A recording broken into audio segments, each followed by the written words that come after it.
Hi, everyone. Thank you all so much for joining us tonight for Humanities at Play.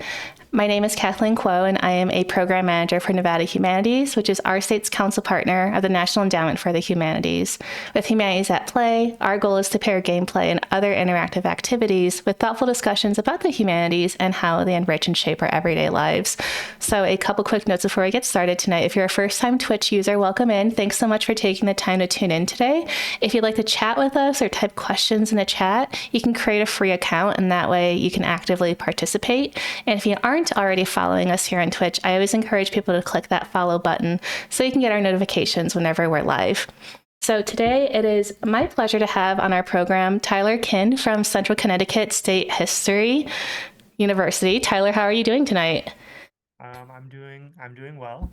A little bit late here. I'm on the East Coast, but that's only because I've been making my bedtime like weirdly early. So this is, I'm good. Don't worry. Yeah, it's daylight savings for, it's just a couple of days after, so we're all definitely still adjusting for sure.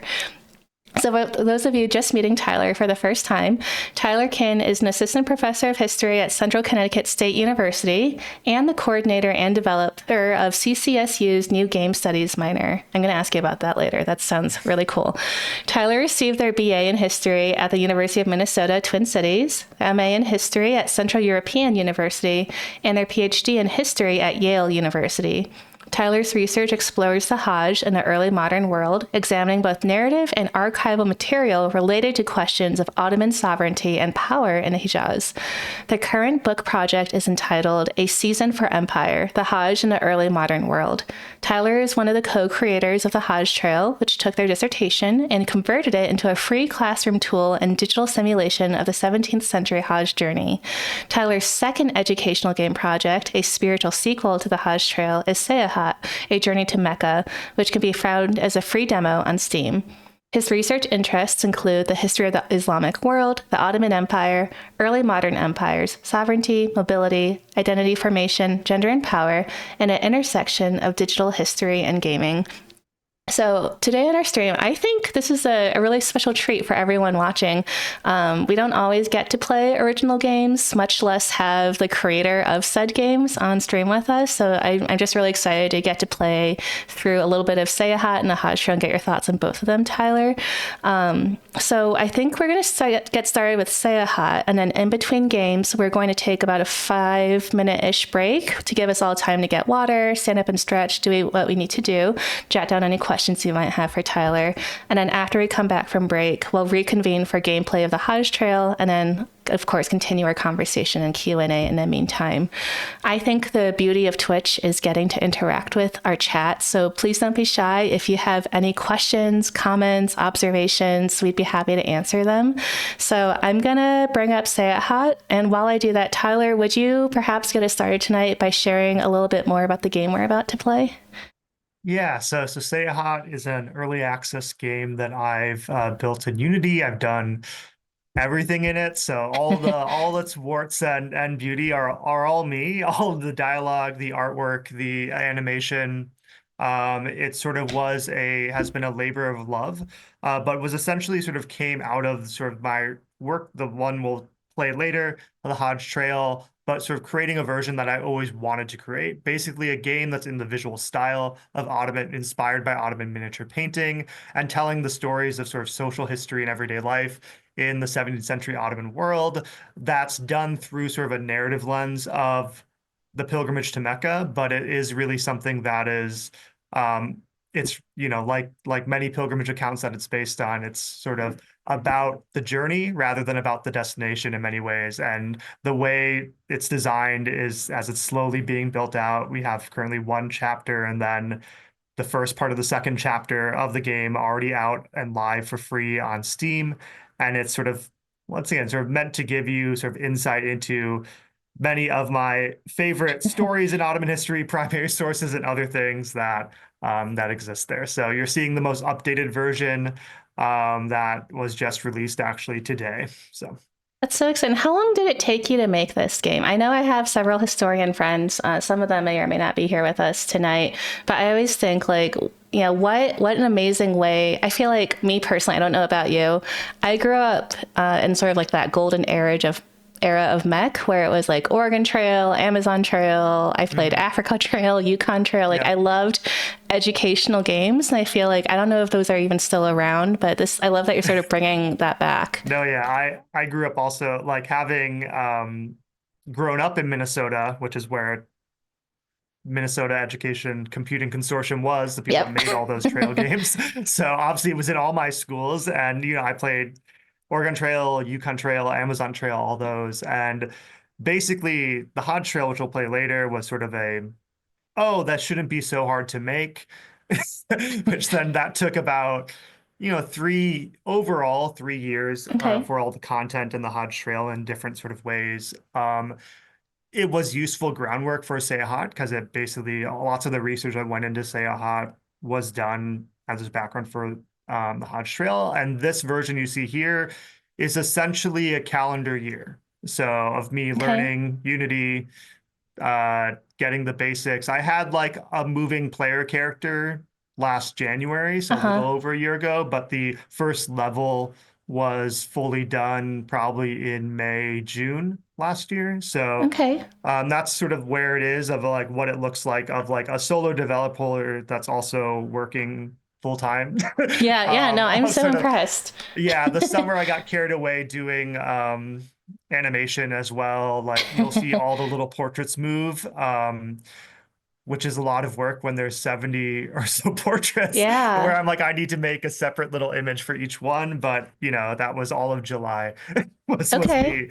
Yeah, so So everyone, yeah, keep an eye out for all these details. And like I have such respect for like I think of Stardew Valley and yeah, Concerned Ape and just all the work it takes to do a yeah, game like by yourself. So yeah, I think I'll go ahead and read as much as I can, but feel free. I might ask you if there are like words I don't know how to yeah. pronounce in Turkish or whatever. So okay, the year 1671. It is a cool autumn evening at a country estate near Mostar, Bosnia. Unable to sleep and full of worry, a young woman of an elite Ottoman family sets off into the darkness against the wishes of their family. Ooh, I like that. Several years ago, someone important to her left for a pilgrimage to Mecca and has not returned, and no word of them has come. This spurs the young woman to leave the safety of her home and follow their tracks across the Ottoman Empire to find them. That's great. Begin journey. I love the textured. I don't know if people in chat can see us watching it, but it's like paper, like in it, like the whole, like it's like paper cut and paper. The texture is really amazing. Yeah, it's Inkscape is what I use, which is like Okay. free, cheap Photoshop. But there's it's like I forget one of the filters does the paper stuff, which was very fun to figure out. Yeah. Well, it looks great. Yeah. All right. So as you approach the soldier in the woods, you hope that he can offer you some help. You heard that one of your oldest friends might be hunting in these woods, and you could sure use his help right now. Leaving your family without notice to go off on this journey has left you with no supplies or plans for the road ahead. Yeah, this is the setup stage. So yeah, yeah. Okay. What's this? Is this like, did this ever happen like on a Hajj? I imagine people are probably just more prepared, but do No, you no, know if, much more prepared. okay. So the secondary sort of goal of you having to suddenly find someone to, which there's three different stories that based on the choices you make here that develop from that. But it was like a way to also make the game world where in all games you start off as like an infant functionally Oh, because you yeah. make all these choices and so trying to come up with the reason of why you are so unprepared to be Okay, traveling that makes everywhere. sense. Yeah. In chat, Grand Anne Protheron says the style of the local art in the game reminds me a bit of Pentiment, which is a Yes. Yes, great observation. I adore Pentiment. And basically back when before I started making this, right when Pentiment came out, I tried to go a route of like getting funding and then like paying an indie developer to make something like this. Never successful in finding that, but I was always like Pentiment, but Ottoman painting. That was like the general. So that was the vibe I was going for as well of Yeah, when I I think you like totally put it succeeded. together. Yeah. And is this a real poem? Is this based on a real poem? Yeah, so this is a real poem here. Yeah. So this is a real poem from I put as a historian nerd, I put actual citations at the end of these, but it's from a fantastic early 18th century poem of a Safavid woman, the only early modern female pilgrimage autobiography that we have. And so she's from Iran, and she does this whole poem that she puts in her narrative about her setting out on the journey. I always find it very, it's very personal. That's like the big thing that, what Yeah, I think is so meaningful about history is there's the poem reference. I love that. Yeah. Yeah, we don't know her name. She's called just the widow of Mirza Khalil. But yeah, she writes a fantastic early modern account. I love Um, this. More games should include citations. This is yeah, I fantastic. know, no, yeah, my Chicago, like sort of Chicago manual style citations. I made some slight changes of when I use commas and periods because I was like, Chicago manual style doesn't have a game citation like section of how you Hmm. cite within a game, so I felt I had liberty to Yeah, you're making it make it a up. little bit simpler. Yeah. In chat, yeah, Thrawn says it would have convinced me. And Geach, welcome in, says, I love a good citation. Yeah, we got some Yeah, no. citation fans in the chat. So, all right, Murad says, good morning. Almost didn't see you there. I apologize. You seem familiar. Do I know you from somewhere? Oh yeah, so I'm supposed to be reading the other Okay, characters. I'll let you do that. Yeah, I got it. Got My to have bad. myself. Oh yeah, sorry. Good morning. I almost didn't see you. I apologize. You seem familiar. Do I know you from somewhere? And then your response is, Okay, and welcome in the Greenest Knight. That is a fantastic username. Let's have a beautiful journey through this picturesque game, The Humble Bandit. Yeah. And Thrawn says, if I use citations, maybe games like Civilization wouldn't have such errors when it comes to people like the Mongols. Yeah, we like accuracy in our yeah, games. we could make a citation simulator game. You go around and I track think footnotes. I think we should. Okay, so the choices are you don't recognize me, or I would be surprised if you did. Huh. I don't have a good handle on my character The yet, so I feel like I can't these really these role play. only change the text that he says to you after. They have no real impact. That's my secret advice for this Okay, choice. I'll just say you don't recognize me. Yeah, you don't recognize me, Rod. So yeah. Yes, my apologies, my lady. I didn't recognize you out here in the wilderness. I like the Dot, dot, dot dot dot. dot. Yeah. And that's you. You have to press that. Yeah. Yep. My commander, Hassan Aga, captain of the Mostar Janissary garrison, is preparing for his hunt at the moment and is indisposed. So there's the I thing is also like the underlined words are sort of like instead of making a codex Mm. system, which requires a lot more work, I just made it an option in dialogue. That's the cheat code I used for. No, that's Uh, great. yeah, so this explains what Janissaries are. It also these first few scenes as well, I was like running through so many specific Ottoman world terms. So there's chains of them almost, which is useful. Uh, it's kind of interesting when you're writing it of like where things are. Um, Yeah, like and what there's almost a place where I have to later on when I started writing all the dialogue, strategically choose when I'm going to try to introduce a term in some way. There'll eventually also will be a glossary, but that's not okay. that's not made yet. Yeah. Yeah, Sagitt says yes, define your vocab. And it's so funny because I grew up playing like Age of Empires too. And I actually the Turkish were actually my favorite I Mhm. guess civ to play because they had Mhm. elephants, but also they had access to gunpowder. And so Yeah. janissaries are a unit, but I didn't know what a janissary was. I was just like, yeah, they're just like a Turkish person and they have gunpowder, but you Yeah. actually explain it here for me. That So that is how they mostly appear in games. yeah. Yeah. So then it looped you back to where you were, and so it always Yes. loops you back to where you were in the dialogue from when you Great. first clicked the info thing. So So surely he has a few moments. yeah. Tell Hassan Aga that. Oh, okay. So I don't know who these people are yet. Okay. So this is my sneaky way of having you choose your name. Oh, okay. Oh, So like I'm this talking about myself in becomes third person. I get yes, it. this becomes your name. Yeah. And the name has slight. This is something I still haven't figured out how I'm gonna do. I haven't Okay. introduced the player. They do have different like stats, very slightly. They don't Okay. actually come into play. Um, Okay. so I always just choose the one I like. They're all named after Okay. different sort of I famous like Ottoman Safia. princesses. Is that how you pronounce that? Safiye, yeah, Safiye? Safiye is I think yeah, Safiye looks pretty. yeah, I'll do Safiye. yeah. Make sure to tell him that is urgent, and I plan to hold him to a promise he made to me when we are children in. Ooh. Okay, so I Yeah. see. We're setting up our backstory through Yes, this yes, this is your dialogue. backstory. Yeah. Okay. I apologize that I don't know anything about Turkish geography. Yes, so these are all Balkan cities. So most stars where you're going. Okay. These also options. There's like some vague. There's like small things that they play out in the text in the current demo, but they're mainly going to play out later in the game when you're like much further afield and you get bonuses when you meet someone. Oh, so this person's also from Sarajevo or Edirne. Edirne is like in modern Turkey, but on the Mm, European continental side.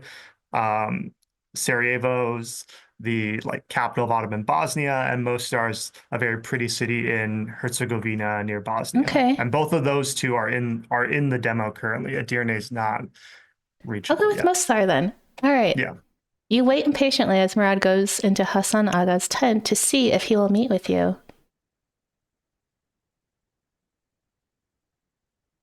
Murad briskly walks back to you. My lady Safiye, my kind captain will see you in his tent right away. And this is me trying to say, go to the tent behind behind Okay. Murad. I've put I put a collider as well there recently to make it so you Oh, can't like I really can't, walk is it? past it. Oh, Yeah. yes. You can't So, walk past the tree. Yeah. The tree is too strong until you go talk to the tent. yeah, it's not we don't have like a watering can to get past this tree. Yeah, yeah. I love, I mean, we played, during, like, before you updated this, there was not a tree. So I got to see what the game was like before there was this blocker, which is kind of Before cool. the blocker tree. Well, because when we play tested did the tech thing for this and you went past the tree, Yes, I did. there was I had when my students played this, I had a few students that also went past the tree and were like the needing to stop at the pop-up dialogue at the tent was unclear. So the Okay.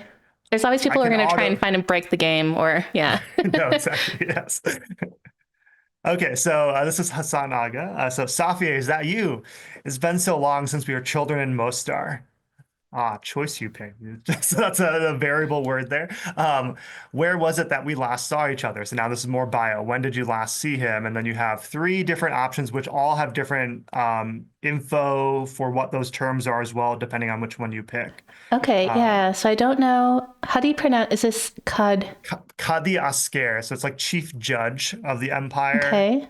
Ender Rune is where Janissaries would, if they were passed a certain test, would be that's the imperial school of the palace.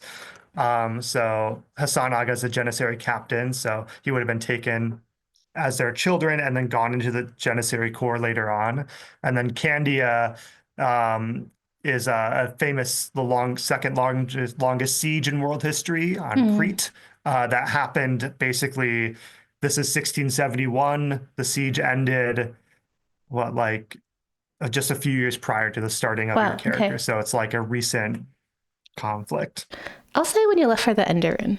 It was Yeah. hard when you left Mostar for Istanbul. After my parents had passed from the plague and you were gone, all I had left in my life was my elderly aunt, Reina, my sister Emine, and our Yeah. friend, how do you pronounce this? Aisha. Yeah, Aisha. Aisha. So the S, yeah, there's grand debate, and you'll see me do this opposite sometimes where I like to have the Turkish letters, the modern Turkish letters in there Okay. because they look right to me.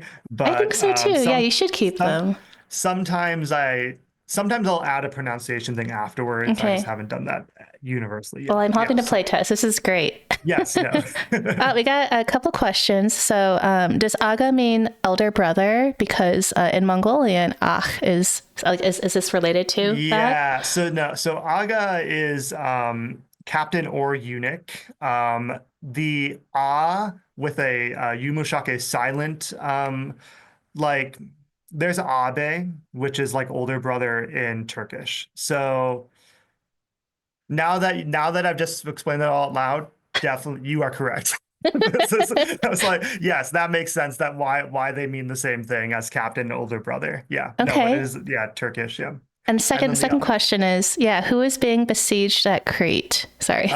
Venetians. Yeah, the Venetian garrison at Crete. Yeah. Okay. Great questions. Keep them coming. I always thought of you in Istanbul. My mother would tell stories of her growing up there in the old palace with my grandmother, Atke Sultan, the wife of Sultan Ahmed the First. At least that's what my Oh, mother told me. Um, that's a bio typo on my part, is it? daughter.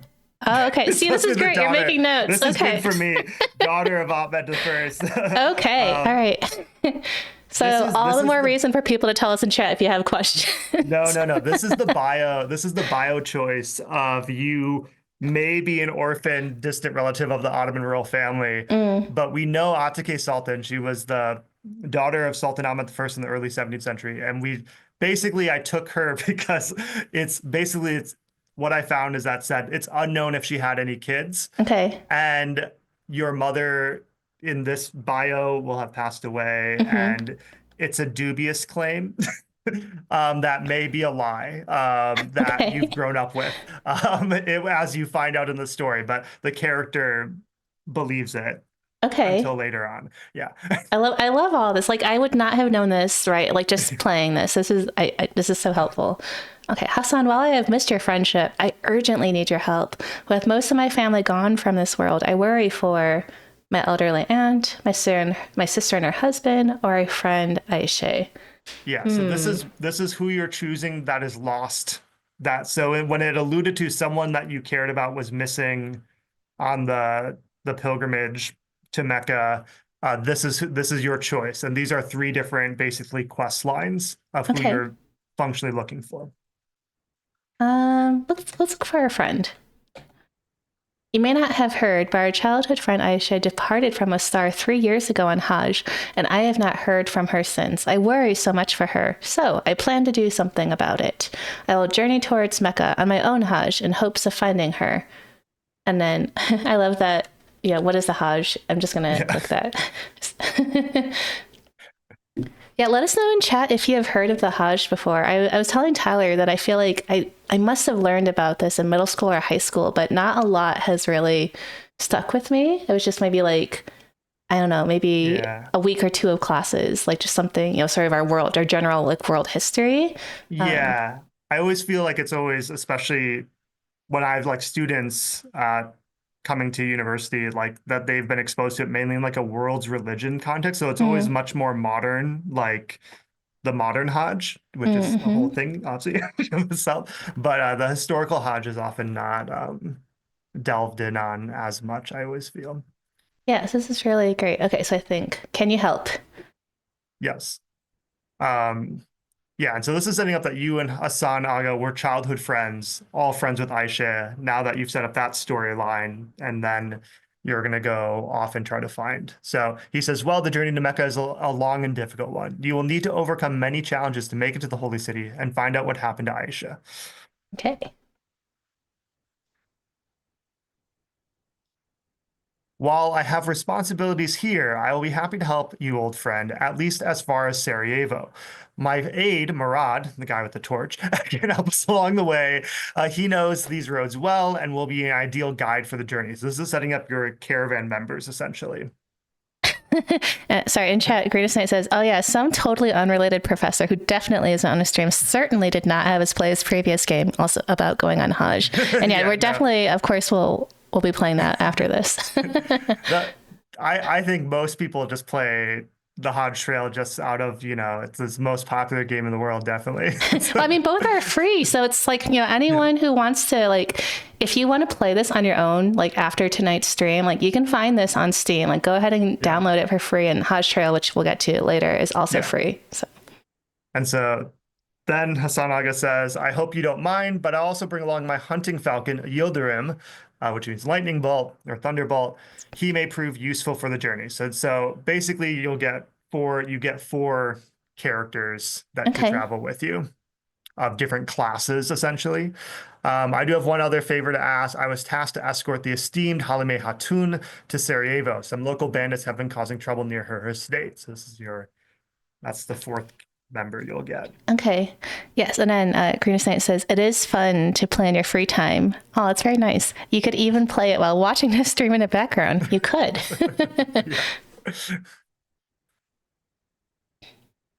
Yeah. We should stop at her konak up the road and bring her with us on the road to Sarajevo. She's a generous old woman. Maybe she will be charitable and help you on your journey as well. Thank you, And Hassan. konak is a mansion, Okay. basically. Yep. An earnest smile lightens your face. I am glad I found your camp in these woods. Yeah, because the story is set up that you just ran into the woods, which Yeah. is very unplanned, but it's worked out. Yes. I honestly don't know how I was going to make it to Sarajevo on my own, let alone all the way to Mecca. Words cannot capture how thankful I am, dear friend. Love the art. Oh, looks like you have yourself a caravan. You lead the way, Safiye, and we will make sure you find Aisha. Okay, so now we're going to go to Halime Hatun. Yeah. And so basically you just always just need to like keep going to the right. And then if you hit the Q button if you're on keyboard, you can see Oh, the caravan members that oh, you I have love now. that. So you have Murad, he adds caravan speed as his bonus, Yildirim the Falcon food, Hassan Aga attack and defense, which are now higher down at the bottom left. And then the empty slot is the friend slot. So there's Okay. guide, friend, protector, animal. Those are the 4 classes. And Halime Hatun will be the starter pack friend slot. And then when you get to Sarajevo, you lose all of them to have a true start. So the tutorial, you can get some of them back, but it's Do we get to learn what kind of falcon we have from chat? he is a gear falcon, but I don't think I have a Yildirim side quest yet where you Okay, I probably will. eventually. There's a second falcon I also drew that's not in the game yet though. Okay, yeah, include a cat too, or maybe there's a cat later. I feel like, I just added a cat today. It's in Sarajevo in a okay, dark alleyway. perfect. Greetings, you must be Halime Hatun. Hassan Aga has agreed to take me along with you to Sarajevo and protect us from the bandits lurking around your estate. Do you mind?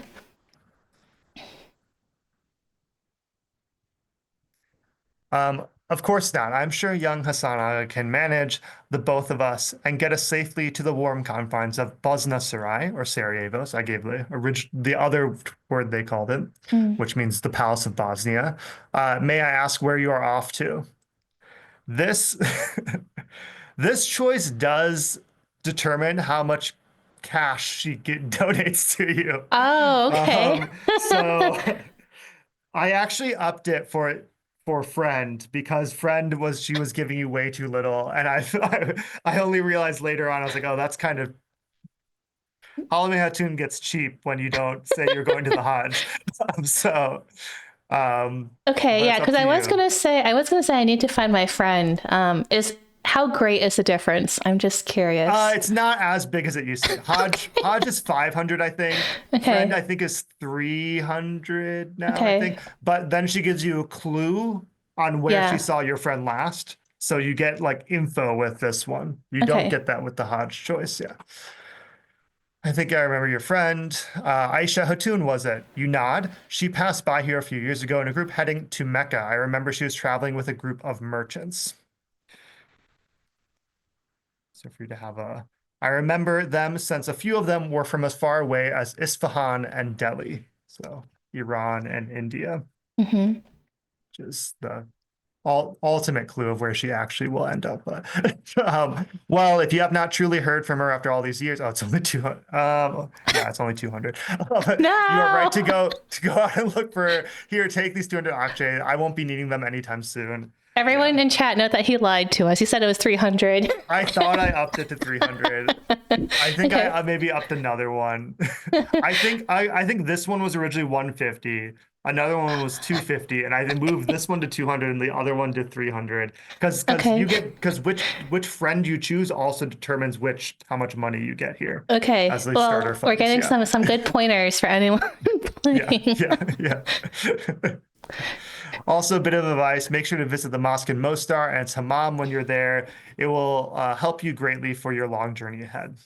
Well, we have a question. So the Geech says, "Why does Halime Hatun have their mouth covered?" So that's a niqab. So that is a like the essentially the face veil.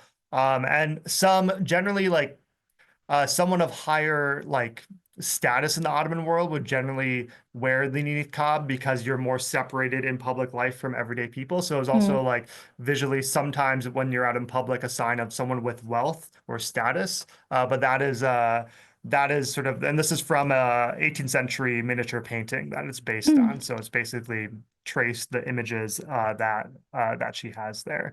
The niqab as well for the Hajj specifically is like the tradition of starting the Hajj season is that the daughters of the Ottoman Sultan and the daughters of the ruler of Mecca would all take off their niqabs, and that was the official symbol of opening the Hajj season in Mecca because women aren't supposed to have their faces covered mm. when they're on the Hajj pilgrimage. So, um, Huh. Thank you. fun fact, but yeah.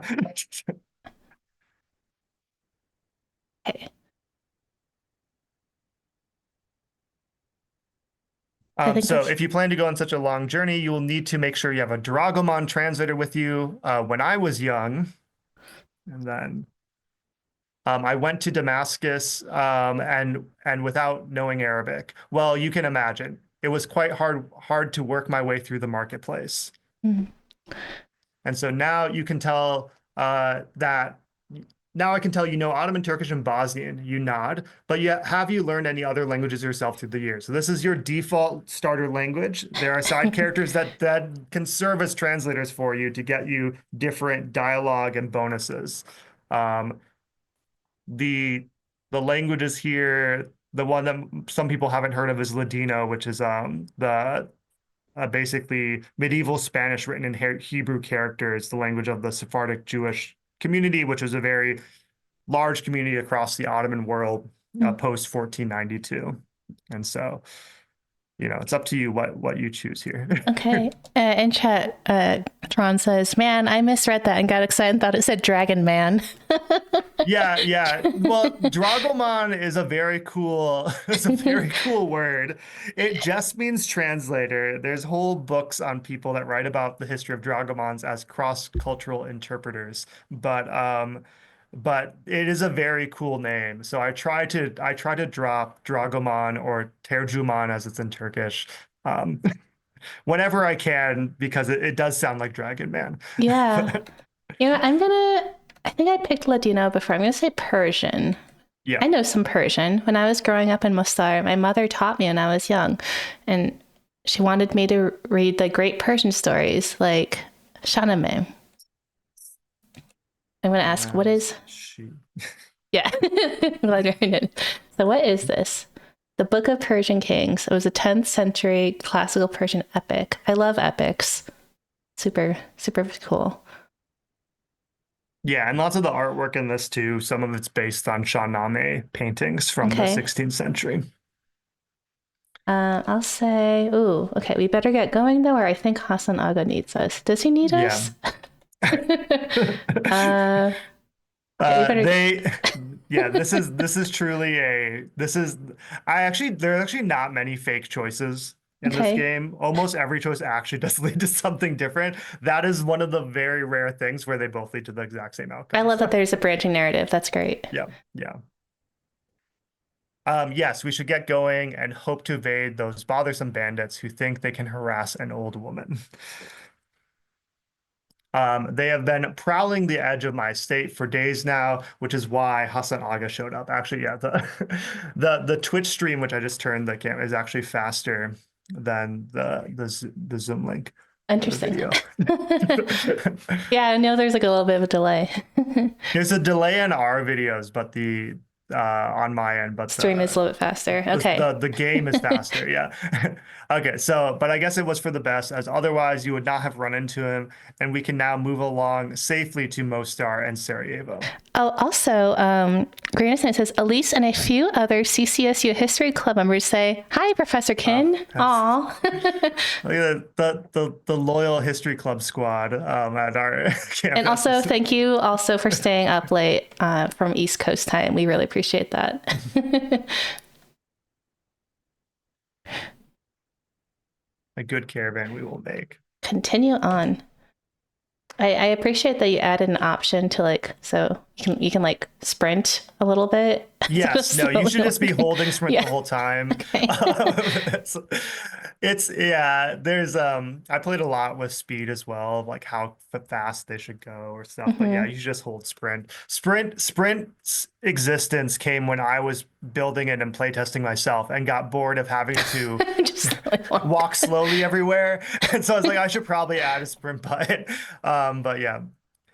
Now these are the bandits, and the trick is I did make a bandit appear from a tree behind you so that if you see them, you can't turn around and run away. You are truly caught. It's not on screen, but yeah. Okay. Yeah. Okay, so it's a Zulfikar. So whoa, travelers, hold there. No one shall take this road without first providing our commander Franyo with the proper payment for his generous protection of these valleys. Ah, I see the Lady Halime is with you. It seems fortune has found us, as we have been seeking to collect payment from her estate for some time as well. Oh no. So, shall we get to discussing payment so that you and your happy caravan can go on unencumbered? Okay, so the options are you know not to whom you speak, or it seems you must arrange payment, or just just fight these bandits. Yeah. So I wonder if I can turn my volume up so people can hear the Yeah, the sound. battle music. Yeah. Yeah. Your unintentional battle music. Yeah, this was this is a Bosnian folk song that I put on like a piano key type thing, and then I just sped it up and it sounded like battle music. So I Okay, it's just a little bit louder. But again, if you want to hear this for yourself, definitely download this game. Admiral Thon says, first is something the most fun, which is, I think, you know not to whom you speak.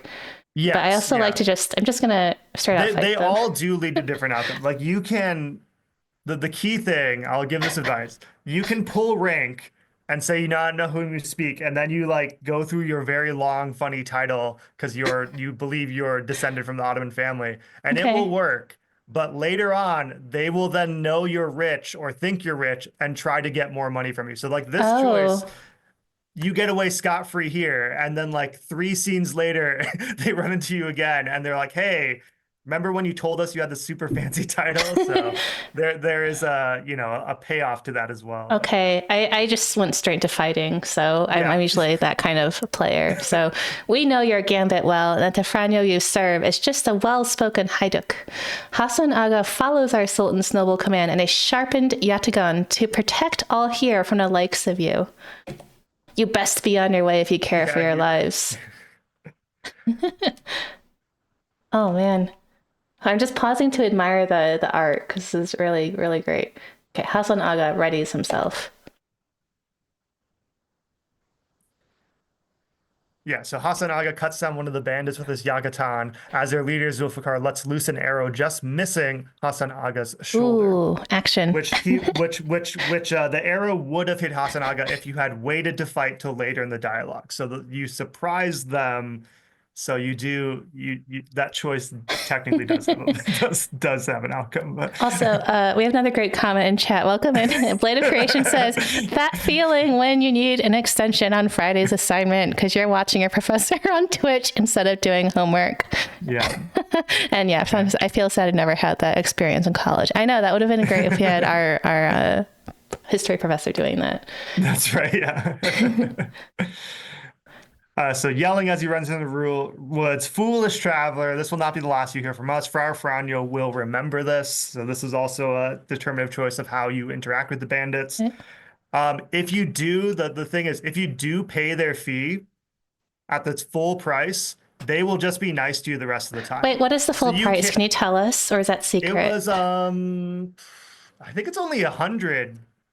I know I like looked up into the sky, but I think Well, it's like 100, I think, or 100. It's not crazy. They'll ask for money for you later and you have to pay it again. But if you mm, just keep paying them, they'll be nice to you and then they'll help you out later on. well, I'll just But remind you that we are short 100. So, yeah, that's true. I did tell you you could get 500 if you said you were going you for the did, but high. I wanted So to find our friend, so that's all yeah, right. Okay, I'm gonna check our caravan status. yeah. No one is harmed in your caravan, though attacking without provocation strayed you from the pilgrim's path. Oh Yeah, no. so you So lost some of the pilgrim's path, which is so the meters at the the bottom right. bar. If any of those go to zero, you lose. So health, TPP is that, which means doing what a historical pilgrim would have done.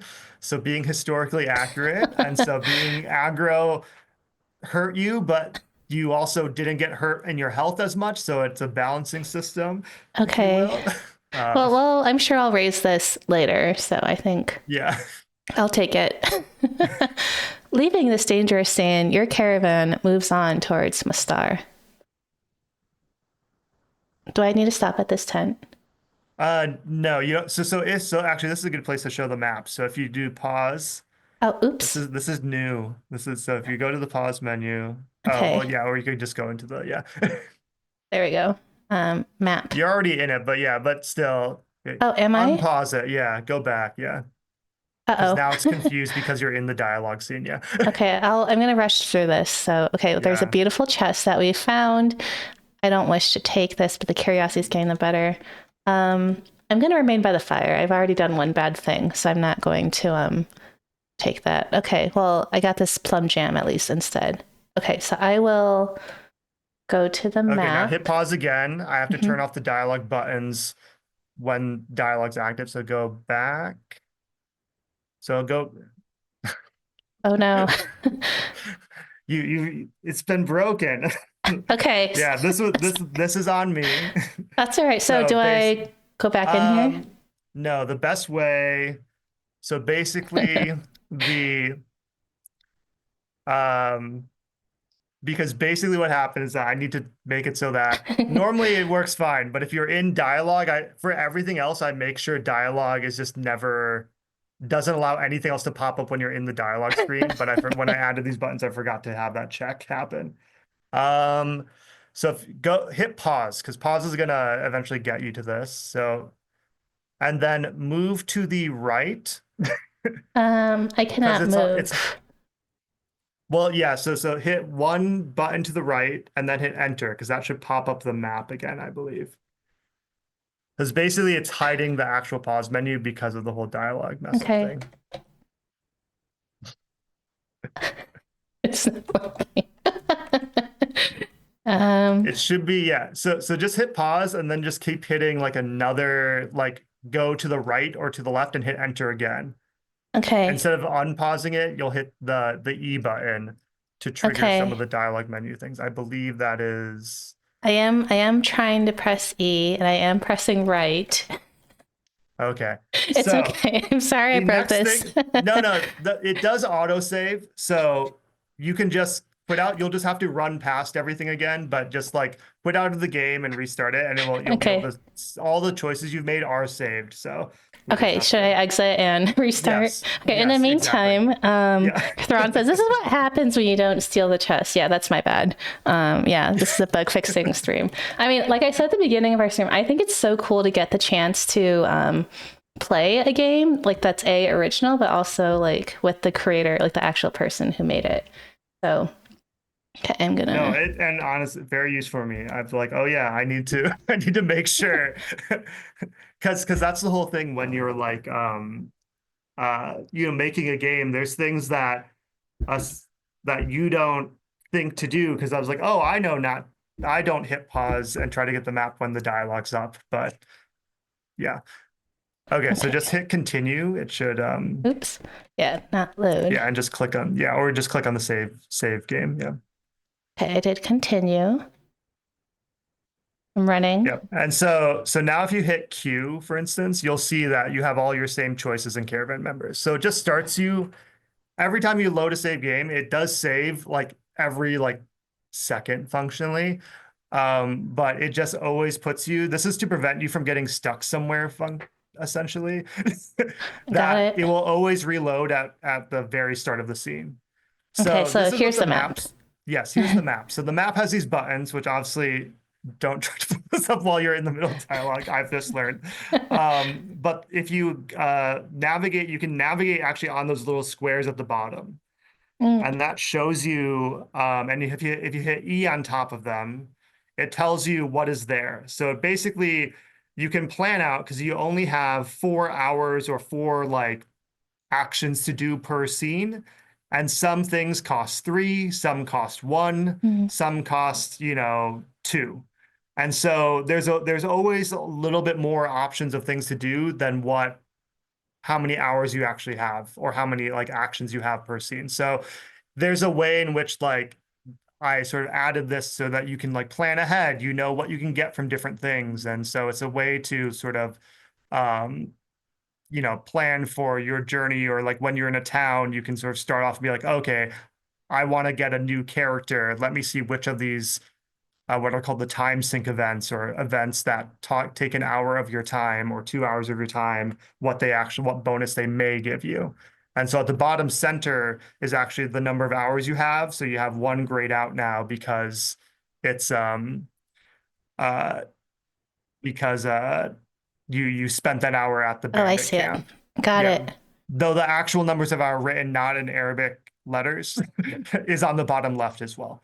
Um, So if I'm on the map, I'm going to go back to this. Um, so does it just show, how do I know yeah, where, so like that how to get blinking there? Mm-hmm. Yeah, so that blinking X is where you are on the map.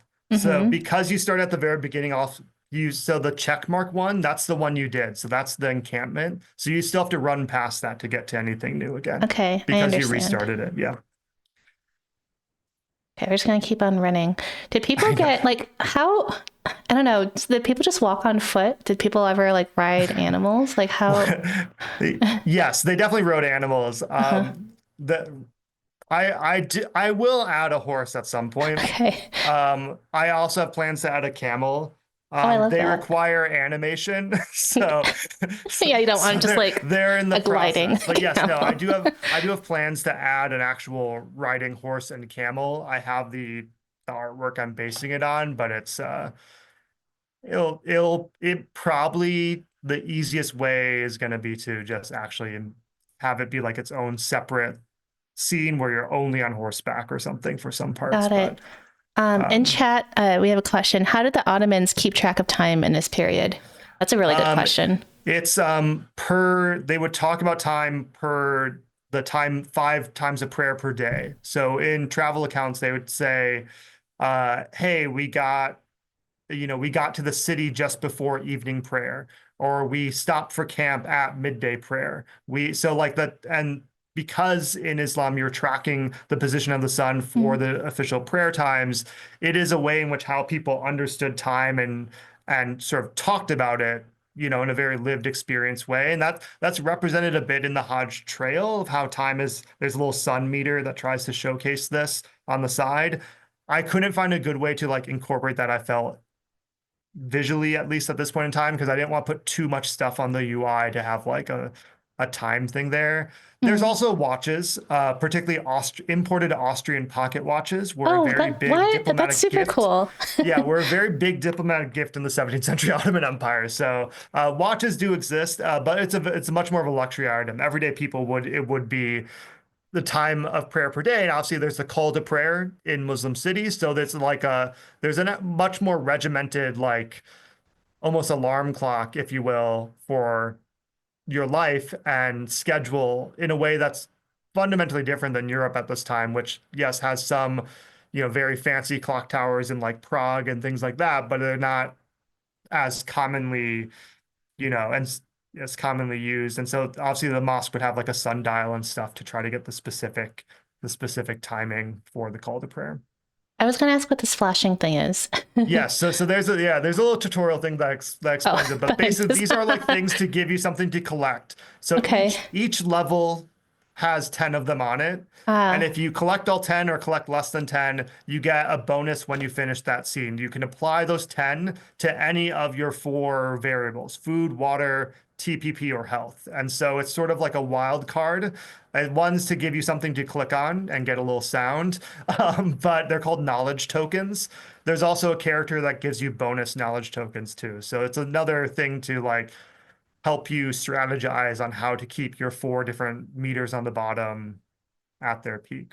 I love that. And then I did the good thing and I checked to see where we are in the map and which quest this Yeah. was. It looks like this is the farm one, which could potentially give an animal, maybe. Yes.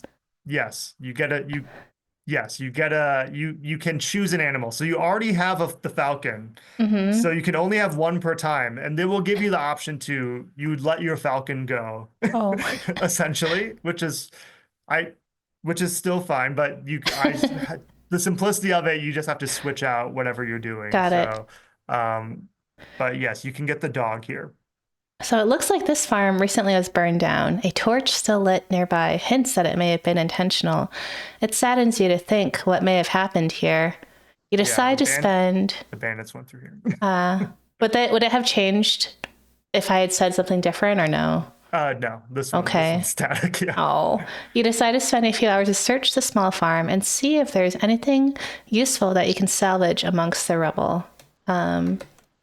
I mean, I kind of want to get the dog. Is a dog in the grounds or the The house? dog's in both. It's just in a different place based on Ah, based on what you choose. Yeah.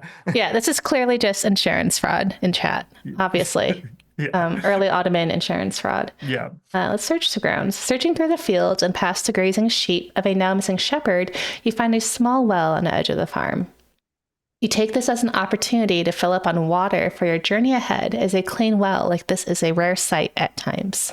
Yeah. So you get bonus water by searching the grounds. You get bonus food if you search the house, but both of them you can get the dog. Okay. As you make your way back towards the house, you hear an old sheepdog barking who seems to be trapped in the house. This is so cruel. You have no time for this. I need to help the dog. I'm sorry. That's good. No, Okay. that is the design choice that you Okay. should be making. Yeah. You Yeah, that's lift. true. I could make a Steam tracker to see who chooses not to help the dog, and then make like a PSA announcement too. Yeah, I don't know how game creation works and how you integrate into Steam, but I feel like can you do like an achievement that's like Yes, didn't yeah. So help the I haven't done that yet, but I've seen how. So in the future there will be Steam achievement tags and stuff. Okay, that So could be one for sure. Yeah, in chat, Gage says, I don't trust anyone who would pick not to help the dog, right? Agreed. Creation says, moral decisions, like I'm playing a BioWare game. Yeah, no, I am so impressed.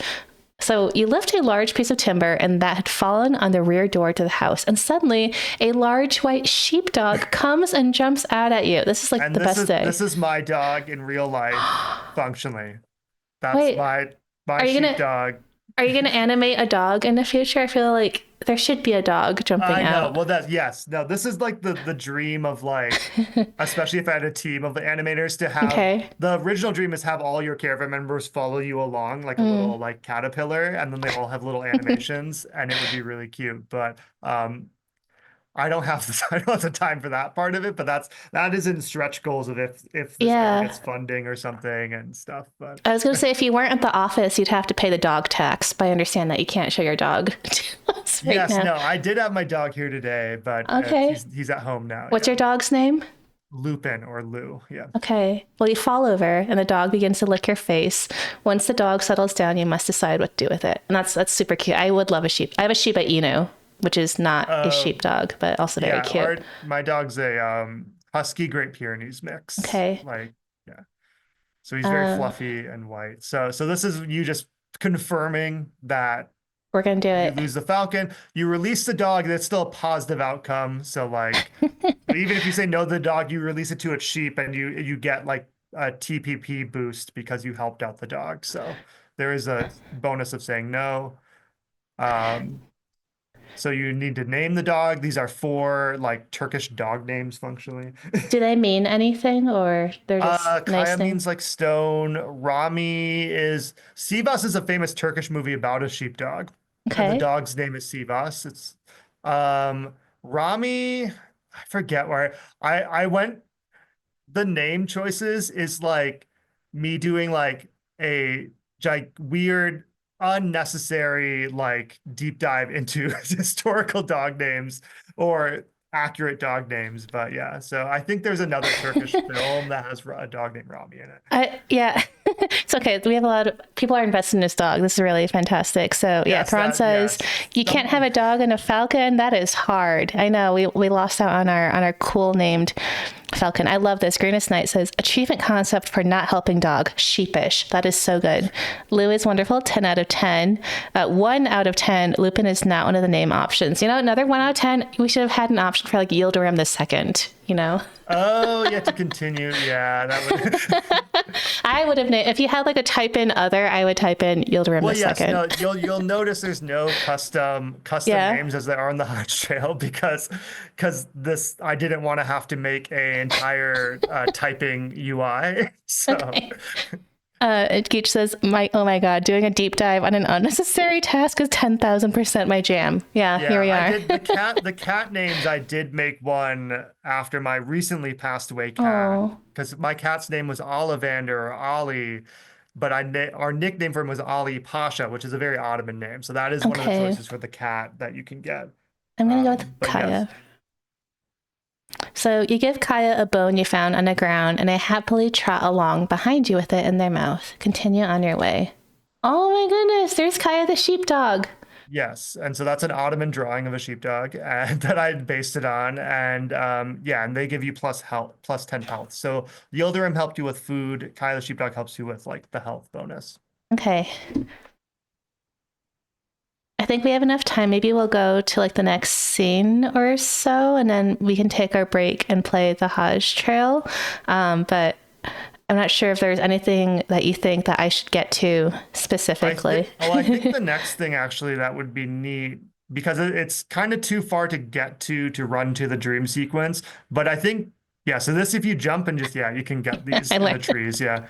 These are new. I hid these ones because I made the tutorial shorter. I deleted a bunch of space and brought this coffee house closer. And then I put some hiding spots. But I'd say the best thing is to start a new game and do the chapter select for Sarajevo, which is the newer section, and then you just choose all your character stuff later on, and then you get to see a cityscape essentially. So thank you, Thrawn, for stopping by. They have to head out. And Geach says, I had a medieval times birthday party recently, and I spent hours going through scans from the Bodleian Library to find relevant marginalia. That is amazing. Yeah. Wait, so should I stop here or should I keep going? That one costs 3 hours, so you can't. Yeah. Okay, all right. It will say you don't have enough time, but yeah, Got it's it. that one's a quest starting point for like smuggling quest line of Oh, between a Venetian merchant based on a court record and a Bosnian merchant. And so that one, that one's sort of hidden of like someone that's played before knows to wait to use for the 3 hour coffee house quest. And then it has a bunch of different chapters in it throughout. But I think functionally very little people have played it because it is you usually if you just click on if you hear the barking dog, you're usually not gonna keep going. yeah. I love this. Like I am definitely inspired to just like after our stream, like I want to keep playing and see what the other side quests are. So I feel like from a game design point of view, you've just done a really good job at giving us interesting things to think about that are all, of course, like historically accurate or based on something that's, Yeah. historically / culturally accurate. So this is really great. So I assume I have to stop here because that thing is blocking me. Yes, yes. So the tent is basically like ending the scene essentially. And then Okay. it goes through and summarizes all the things. So you get your like decay time hits of like how much food, water, everything you lose per the distance you've technically traveled. This All one's right. more forgiving, so you won't die, but the review your journey does a bunch of math basically. Oh no. Okay. So you set And up then camp. but also applies all the bonuses of all your side characters and stuff, so it's a whole Okay. This is super intense. So you prepare to enter the town of Mustar. The local soldier lets you know that he'll keep watch over your tent for the night. Review your journey. Based on the knowledge you have collected during this section of your journey, 10 knowledge tokens. Which of the following would you like to apply this to? yeah, so you could get 10 coins, which is Akche is the coins. Or you could get like probably TPT because you're lowest on that. Basically, each one of those blocks on the bottom right is equivalent to 20. So And what's the rate of knowledge token to Akshay? it's just it's Is it just just 10. 10? Oh Yeah, no. it's functionally not Not really. like it can be worth it. It's a way for there's ways to multiply your knowledge tokens later on. Okay. So there could be a better use for it in the Okay. future. I'll say Yeah. TPP though. Yeah, no, that's the wise one. Okay. You have added 10 to your TPP bar. Time to review your journey. And take a moment to reflect on your journey and a status of your caravan. Your journey to Mostar has taken 4 hours, and you have traveled in total for 1 day. You have used 8 supply of food and 12 supply of water. Okay. It also seems that having Kaya the sheepdog with you has lifted your spirits, and your health has been improved by 10. Can you go over? Is it if it's like 100? Can you go over No, 100? no, there's Okay. like a check. There's a which messes up the dialogue trees things sometimes, which is annoying. But there's a check that it checks if the number's over 100, it just sets it to 100 then. Yeah. Okay. As you have made it here with Halime Hatun and have kept them safe, you have been rewarded with 10 Akshay. Yay! Got money. Continue to Mustar. Yeah, because Holiday just gives you money each. Yeah, Oh, and so okay. there's always a slight waiting period before it transitions. That's simply just to make sure it auto saves the all the variables. It's something I'm gonna add a new section for, but a new fade to black for, but Mm-hmm. And but yeah, I think just so Sarajevo would be the next neat thing just quickly. This is Mostar, but if you yeah. went to main menu again. Mm-hmm. Oops. Main menu. And thank you, by the way, Geet, for stopping by. They have to head out, but they said it was so cool to see your work, Tyler. So, yes. So, main menu exit. Yeah, Okay. Exit to and then main you can menu. just start a new game or a second file. Okay. New game.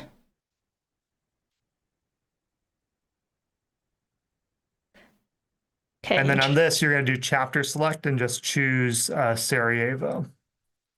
Do you have the entirety of this game plotted out, like the storyline and everything?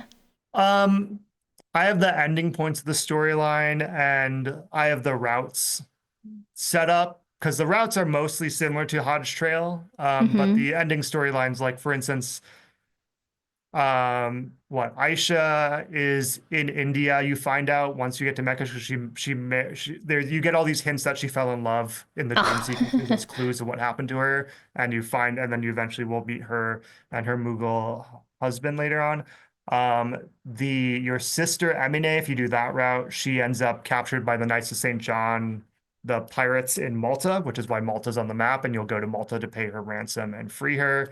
And then your if you choose your aunt, she will have passed away near Medina in Mecca, but she'll have left things for you there and stuff. So Okay. that's the only one slightly sadder one, but there's a positive story to it because she was supposed to be older too.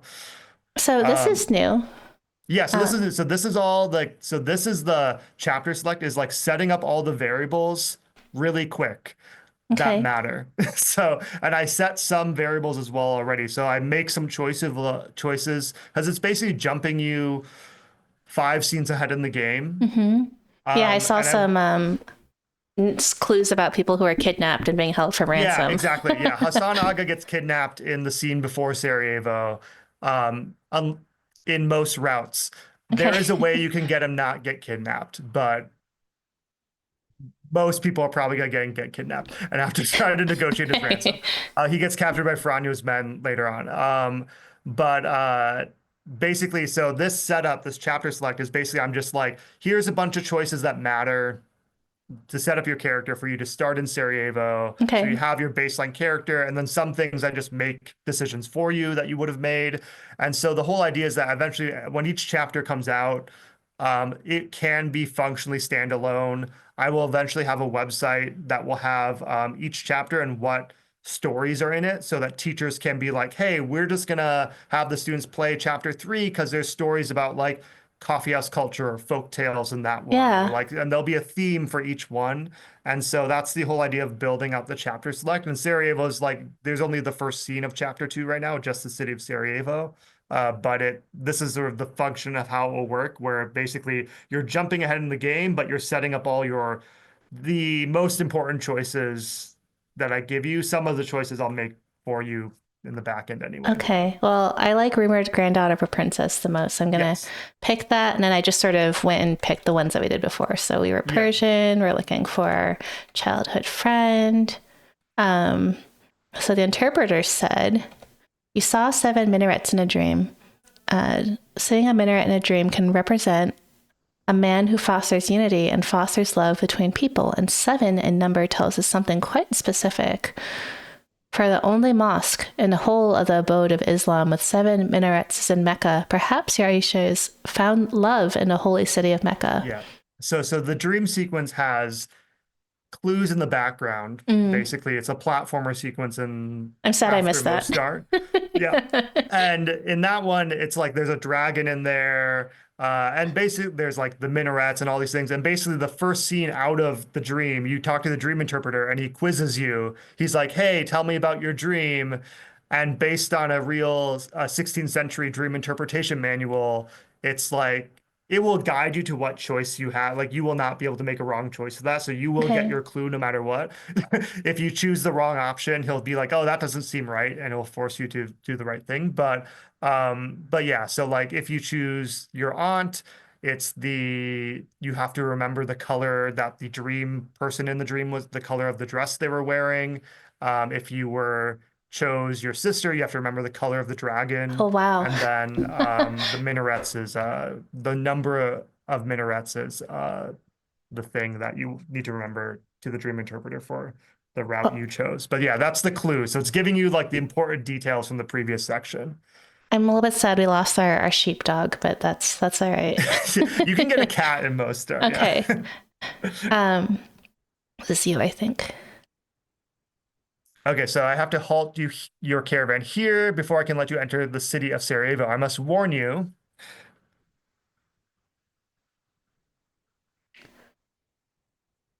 You see, there have been reports that the High Duke Franjo and his followers plan on smuggling goods into the city tonight. In light of this, we are asking all caravans to wait the night out in the coffee house right here at the edge of town. So there's like you have to avoid basically guards a little Okay. bit in Sarajevo. I'm sure that you can get to your business tomorrow morning, and then I you have say, urgent business, though. I have urgent business with the Pasha of Bosnia. Erskli Osman Pasha, my grandmother, though I never knew her, was Atike Sultan, the daughter of Sultan Ahmed I. Surely you would not stand in the way of anyone from the house of Osman or suspect them of being a haiduk of all things.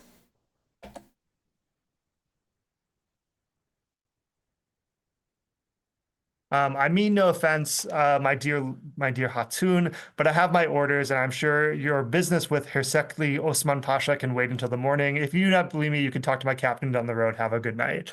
If you talk to his captain, he's like their ringleader. This is a early early stage of what you'll encounter later in chapters. Is there's also the Janissary like urban mafia that are embedded with trade interests, and they're policing the streets to try to prevent they're rivals with the bandits Franyos, but they're also like which is a whole thing in the 18th century of like janissaries running coffee houses. Um, but essentially what you'll need to do is that you need to find a secret way around, and Mm-hmm. in your caravan here you have Hassan missing because he was kidnapped by Franjo and his men. And you need to find a way to the Pasha's palace, but it's currently being blocked by these guards.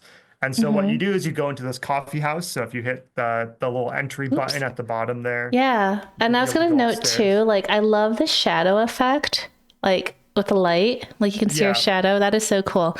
So, yeah, I'll go into the coffee house. In chat, were there accounts of Ottoman royals turning to banditry? Um, only like ex-princes. Only- Okay. but not there's lots of bandits who become sort of elite essentially. So there's a whole book on this called Bandits to Bureaucrats, where the empire would just promote a bandit to become a governor or something, which is what will happen later in the game in one route to Mm. Franyo as well. But Huh. So you walk into the coffee house feeling distraught. How will you manage to see Herskey Osman Pasha tonight? You need to be on your way, and you are sure he can help you. You expect the Pasha will be of help for your journey ahead. You believe that he can sort out this business with Hasan Aga's ransom payment and even deal with Franyo's and his troublesome bandits. You also need to talk with the Pasha, as you will need to recruit new caravan members. With Hasan Aga out of the picture and both Murad and Halima set to stay here in Sarajevo, you will need to find others here for your journey. You just need to think on how to get past these guards, as you are sure that Herskey Osman Pasha will understand your urgency. As you sit in your thoughts, a janissary waves over to you from a table in a corner. Talk to him. You seem stressed. I saw you from the window dealing with the guards scouring the city, laughs to himself. Those men sure love to follow orders. My name is Halil, and I can see you're no Hajduk and figured you could use some help. Having served as a janissary here in this orta or battalion for several years, I know my way around these streets. You see, there's an alleyway you can take just off to the side of this coffee house. I'm confident that if you take that route, you will not run into any of those soldiers and can easily get to the Pasha's palace. So basically, he unlocks a button you can Okay. press right next to the coffee house. Nice. Make sure to go to the left when you leave the alleyway, and you should be able to get to the Pasha's palace before any of those guards with dogs catch up to you. And so the guards will have dogs, and if you run into them, it will force you back to the beginning. You thank him, and he says he's just happy to help, and mumbles something unkind about Koja Aga, who's the captain of the Janissaries. You can meet him. He's the guy that you would have talked to if he turns you around, but he's the ringleader of this Janissary Okay. organization. You assume he has reasons for helping, yeah. So this is like internal strife. Okay. I love it. Yep. So yeah, you can just go back down. And then if you walk to the right of the coffee house, so you Is like that continue, yeah, you continue as normal, and now there'll be a pop-up there. So that pop-up wasn't there before. So if you go back, but yeah, you can get that in. Yeah, so these little arrows are the like interact buttons that now you can hit an E to hit enter. I just saw Yeah. them off to the side. Yeah. Should I run away from them? Yes, yeah. So, Okay. so he told you if you want to go to the left. If you walk to them, it will just like force you with some dog barking sounds back to where you just Okay. were. And then you I want to go see. into these doors, yeah. Yeah, this is scary. That's great. You knock on a door to the courtyard of Herskey Osman Pasha's palace. An elderly attendant soon opens the door and looks surprised, but nonetheless lets you in off the street. The attendant hears your story and decides to go get the Pashas who wait for him in an elaborate audience hall. The Pasha enters. I'm told you are the granddaughter of the Princess Atike Sultan, though I've never heard that she had children of her own. You know, I was quite close to her adopted son, the Prince of Wallachia, Mihnia, before his death. I missed this in chat. Greatest Knight said, glad to see middle management is a plague throughout all of history. Yeah, I'm joking. I yes, have a great yeah, boss. yeah. Yeah, and this will become increasingly as you get closer to Istanbul for this character, is more and more people will be like, hey, are you her granddaughter? The lie becomes clearer that you're not actually related. Oh no. But your mother worked with her though, so you'll Okay. eventually meet her because she is still alive. Yeah, she died like 2 years after Mm. historically the starting point. Well, I guess it would not have been the first time that I've not heard news of the palace and the ins and outs of the House of Osman. For all I knew, I thought your grandmother was still alive. She is, but Mhm. nevertheless, I'm sorry we gave you such trouble getting here. As you can tell, we are having an issue with smuggling into the city. My guess is that we have a network of Venetian merchants working with the Hajduk Franjo to avoid our import tariffs, but this extensive response is the doing of one of my overeager Janissary captains, Koja Aga, and the C sound in Turkish is a J, just, um, who I think has business interests of his own, but that's another story. In chat, did people often pretend to be related to royalty? Yes, all the time. Yeah, there's many, many It's like famous Anastasia. cases in this. Yeah, Anastasia. In the Ottoman world, there's pretenders all the time. There's fake diplomats that you just like go across the world and you're like, oh, I represent the Spanish court in Safed Iran, and they're like, do you? Well, I guess if there's no internet, you can't like look someone up Yeah, on there's no like. internet. There's no like true ID. So there's a lot more like, yeah, pretend fraud. There's lots of pretenders to thrones and stuff too. Yeah. So what can I do for you? Your grandmother was well respected and always treated people with respect. I'm at your service. I have a favor to ask. Thank you. You see, as we are traveling here from Mostar to find someone dear to me, Aisha, your captain, Hassan Aga, graciously agreed to help protect our caravan. All was well until those haiduks, under the command of Franyo, ambushed us in the woods and are now holding Hassan Aga for ransom. They set a price at 1,000 akshay.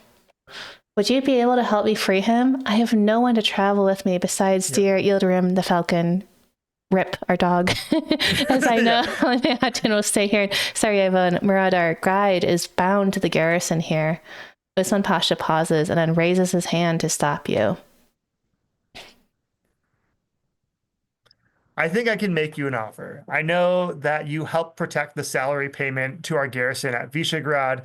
In return, I will offer you a choice. That was a mission from the previous scene that in the setup to the chapter setup, I just am like, sure, you did it. I think many people won't do that one.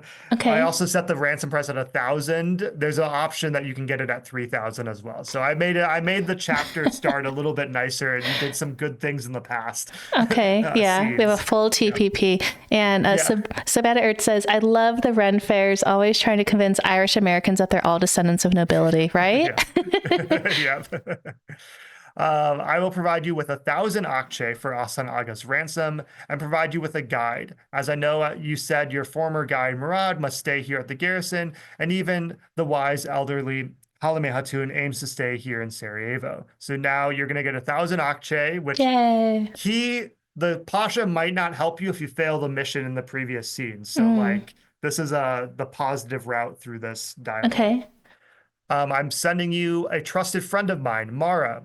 She has had run-ins with the likes of Franyo before and is an excellent negotiator and Greek terjuman or translator. Which You're is, getting, yeah, so, and Mara, she gets the name of Mara Brankovic, the famous like 16th century Serbian or 15th century Serbian princess that would marry an Ottoman sultan. I love that. Brandis Knight says, yeah, the dog was clearly just a shapeshifter who preceded being a gear falcon. Yeah, Yeah. flying dog, yeah. Be aware that my reports tell me that Franyo, likely with the captive Hassan Aga in tow, are being taken along the road to Belgrade rather than the road south to Yeni Pazar. Keep that in mind for which route you take out of Sarajevo. So Sarajevo, those routes have not been made yet, but Okay. it is a choice one where you'll truly have a choice of which way to go. You could embezzle the ransom money Osman gives you and not try to free your childhood friend Oh Hassan. no. You will definitely lose TP defeat for making that choice. Okay. Or you go the direction that the bandits went towards Belgrade and then try to pay the ransom, and then you can get Hassan back in your caravan. So he says, Mara has always served me well and knows how to lead a negotiation. She will surely help you greatly in your travels. However, she wishes to stay closer to home and may decide to leave your caravan once you make it to the Southern Balkans. So she will, if you have her as your caravan character, she will like drastically reduce the ransom price that the Okay. bandits will ask for you as well. That's her bonus, essentially, is negotiation. Best of luck on your travels. And while I can't get Koja Aga fully off your case, I can at least redirect the patrol to the right of my palace down an alleyway so that you can continue through the city. So he like Thank you. deletes the the patrol that you first saw to the right there, but the ones to the left still exist, and there's still one other one elsewhere. Awesome. Did you want me to make it through the end of this scene in Sarajevo, or do you want to take a break? Like, how far would you like to get? Just yeah, just walk down a little bit. This is that's actually where you get the cat. Okay, That maybe we alleyway get back this. there. It's an unmarked event, basically. Well, And there's that's more another, yeah. important. But you can just, I think actually the one thing you can do, yeah, go to the alleyway and then I'll just show you the cool thing where you can climb on top of the buildings. Oh, wait, there's no Oh yeah, dialogue just hit here. enter. This is something that I tried fixing and Oh, the okay. ink dialogue. Yeah, it just has a blank space there. So I you walk tried down the fixing that alleyway. twice and it Oh didn't no, work. Yeah. I'm sure you'll fix it eventually. Okay, glad to know it wasn't just me. You hear something rustle behind some boxes. Then suddenly, a large, well-fed cat jumps out from behind the wooden boxes with a large mouse in its mouth. Looking at this cat, you think to yourself that it could serve you well by preserving your food supplies from rats during your journey, and it could be useful to bring along with you. Do you bring the cat into your caravan, or do you leave it here and continue on with Yildirim the falcon instead? Well, I want to see the cat, so 100% take the cat. Yeah. Well, it's plump Yildirim also. can fly back. Yeah. Yeah. If it climbs, so you pick up the plump cat and it climbs on your shoulder. Oh. You then send off Yildirim the falcon by finding them a good home nearby. I'm glad I'm playing this so we can find little things to No, I know it's helpful. Yeah. petting the cat. You think deeply on what name to provide it with before you leave the alley. I'm just gonna say Ottoman cats. Yeah, this gives you background on the cat names a little bit, or some of them, or a famous poem. Okay, so I won't read So this out loud, but I just yeah, it's a poem from that a 17th century Ottoman traveler writes about a cat broker, someone who would go from town to sell cats, about how useful they were for catching mice, and so it's a little poem about that. I had a friend in graduate school who went to Turkey, and I remember there are a lot of photos afterwards of cats on the street of the Yeah. city. So No, Turkey's a great cat place. Some of these are cats I knew in Turkey, Findik and Mavi. oh, So, we're gonna do Ali Mavi means Pasha blue in though. Yeah, Ali Pasha is an honor. That's why it's number one. That's my recently passed away Oh, cat. So he's in the game. And the cat image, the Ottoman cat image, does kind of look like him too, which is oh my goodness. yeah, It's so cute. that's that shape of that rotund cat is based on a 16th century Ottoman drawing of a rotund cat, which I think is Rotund is a great very, adjective. yeah. Yeah. Oh my Yeah. gosh. Okay, Yeah, so so that alleyway can give you a cat. You can also, there's a random 20% chance you get robbed there as well. Instead, there's also a chance that if you helped out a character named Adam Bey earlier, that they will join your caravan there because they're on the run and they're an ex-bandit. okay, well I'm glad we got the cat. Do you want me to talk to this person or keep going? No, the one thing I want you to do is just keep going. So Okay. just keep going straight here, down the road, and so you can get to the mosque complex, and then you can climb the minaret and jump on the buildings. That's the last thing. There's lots of dialogue and different, you can get different characters. This is the bathhouse where you can get a janissary who's based on an Ottoman rebel. That little arrow thing, that's the one you should go up. So if you turn around, so this is the Gazi Husrev Bey Mosque complex, which is in center of Sarajevo. And then if you hit that right there, yep, so Oh. hit E. It climbed you up to the top of the minaret, and now jump to the right. So if you hit E, you'll just go back down, but it's supposed to imply that you can so just keep jumping and it'll go to the right, yeah.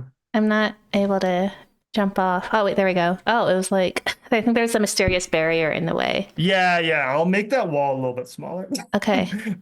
Yeah, so now you're just on top of buildings, which is neat. This is only a secret thing for there's knowledge tokens here. There's nothing you can jump between. So if you keep going right, there's a few other buildings you can jump on. I mean, as a completionist, I feel like this is important to get all the knowledge tokens. Front, yeah. Oh no, I fell off! I fell off! No. Wait, okay, I have to go back on. We're gonna try again. In chat, Greenhead says, so you could say that alley is a catastrophe. That's pretty good. Yeah. That's true. I didn't make it that the cat robs you, which would be a good quest option. Okay, we're gonna try again. Also, I'm not very good at platformers anyway, so I'm gonna do my best to stay on. I feel like the dream. I want to see the dream sequence eventually, though, for sure. Yeah, it's because it's after Mostar, so it is there's no easy chapter to jump to it, but there's also because there's basically a button P on the keyboard, which is ledge climb, and it will highlight green when you're in front of a ledge you can climb. Okay. Yeah. Yeah, and so all these little buildings you can go up into and talk to the people. These two people have a rivalry. It's a little side quest, and then this is the bridge, and then this is the end of the So actually, if you just click this house on the right side of this bridge, that's the there's also a lower level of Sarajevo too that has a tomb and a marketplace. But Okay. this will be a nice ending because this does just link to the end of And straight into the end Hajj of Trail. demo. Yeah, yeah, yeah. This is fantastic. I mean, I 100%. I can't wait for you to finish this game, and I would love to just play it and just I'm gonna learn more about Ottoman history. Yeah, that's right. That's the goal. That's I'm gonna take the money. Okay. Okay, we're gonna just sort of yeah, speed through this. this it leads to nothing. So it is Okay, so I will exit. So I think what we're gonna do now is oops, exit to main menu. Yes. We're going to take a very, very brief break, and then we're going to come back and play the House Trail until the end of our stream tonight. So I hope, people, if you are able to stay and chat with us after a break, we'd love to have you back for the House Trail. And I'm going to ask you a few more questions, I think, right before we get started. So we'll be Mhm. back in just a couple moments. We're just going to, go stand up and stretch, get water, do what you need to do your homework if you need to for tomorrow. We'll see you in a little bit.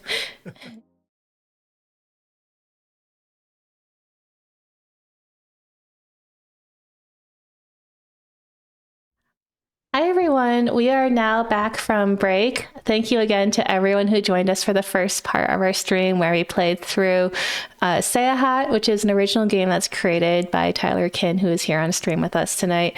So we're going to play a little bit of the Hajj Trail in a second part of our stream, which is another game that he co-created, and we'll hear a bit about that in just a moment. But before we get started, I wanted to ask you, Tyler, because I'm just so curious, like what got you interested in, early Ottoman Empire and history? Like why Turkish? Why Turkey? Like I would love to know like what sort of set you down this path. Yeah, no, it was a odd in some sense. I was always interested in history. I had always, there's a one part of it that I always did hear stories of my great aunt was a American teacher in Istanbul in like 1910s. And like, so Oh, my wow. grandmother would have stories from her. Like it was all, a little inkling there. But basically, I was always just interested in history. I get to my first year of undergrad at the University of Minnesota, and they're advertising their Turkish language program to undergrads. And now on the faculty side of things, most people don't take my advice when I give advice them to something, but I, as a freshman, was like, "Oh, you want me to take Turkish language classes? Sure," and I did it, and it sort of drew me in. I always was, um, interested in the Mediterranean region as a whole, and then Turkish sort of like when I first started it, I was like, oh, I'm gonna need Turkish because I'll be a Byzantine historian and gonna do archaeological digs in Turkey. And then it very quickly turned into, oh, I am really fascinated by the Ottoman world, a way in which it provides a counter narrative to a Mm, more sort of Western Eurocentric view of how the stories of history are told. And so it was sort of just this getting pulled into Turkish language very early on, and then that leading very down this path of like, oh, these are the types of stories I want to tell. And so a way in which um, I think like history and like humanities is about like empathy. It's about history as well. It's about teaching how to think of other people through other people and how that we can sort of learn about other places and understand where people are coming from. And that I think is at its core why we do history, why we talk about it, why we want to talk about people in the past and like, their weird jokes that they had and their primary sources and stuff. They're like, oh, they're hmm. just humans. And Yeah. there's bad things that happen, but there's also very everyday human things that happen as well. And these are not sort of stone carvings of the past. These were human beings and lives, and a way in which history can help you connect in a very sort of, I think, fundamental in the humanities as well, through sort of this notion of empathy. And it's something that, as someone that studies and now teaches the Middle East, I think is a very important tool to also try to sort of deprogram lots of Islamophobia that Yeah. many people sort of just are embedded with in our culture. And by having, you know, readings or classes or learning about or just getting that seed of interest in a different part of the world, you can begin to understand that other parts of the world are just people too. And it's Oh, I love not it. sort of this, Yeah. and that's one of the big things of, how I got into also trying to make games about the Ottoman world was take my research and what I was trying to do in the classroom and just try to reach a broader audience with it. And games also as a mechanism give you the ability to tell much broader, much more, I think, engaging stories, or allow you to tell stories in a very different way than a traditional article or book. So the medium as well was something that drew me in, even though like very late getting into game development. I just sort of took my dissertation and, we were like, oh, we can make this into the Oregon Trail. We can just turn it into Oregon Trail but Hodge. Yeah. And that took, much, much, much, much, much longer, the hundreds of hours Yeah. that we didn't know that it would need. But it was a very sort of, I think, fundamental process for me to sort of think about, okay, as an historian, as someone in the humanities, how do I want to tell stories? How do I want to get viewers, readers, players? How do I get to that place of empathy, of understanding that these are people and this is not something so drastically different from you and your experiences? So, and I think games are very powerful tools to do that. I feel like your students are really lucky to have you. So that's really That's great. that's right. You tell them that. Okay, yeah, those who are still here. Um, I so I guess you kind of alluded to this, but then what do the humanities mean to you? And there is no right or wrong answer to this. I always like hearing how people answer this based on their background or what they teach, what they study. So I would love to just know what it means to you. Yeah, I think, sort of what I already said in a sense, but it is this empathy and just learning to connect and understand the world, and both the world around you and also where you yourself are from. Hmm. It's this way of sort of mapping and understanding. I think, you know, the world is so vacant and like, I don't know, like bland without the humanities. I think that the humanities give life and uh, just meaning to things around you in a way that sort of that we need in this world. And yeah, that's what I would say. That's what I would say. That's my vague answer on that. That's okay. Well, there is no, I think that's sort of the joy of doing any humanities discipline is that no one ever has like a 100% all-encompassing definition of what it is that you study or do. So I think that works out.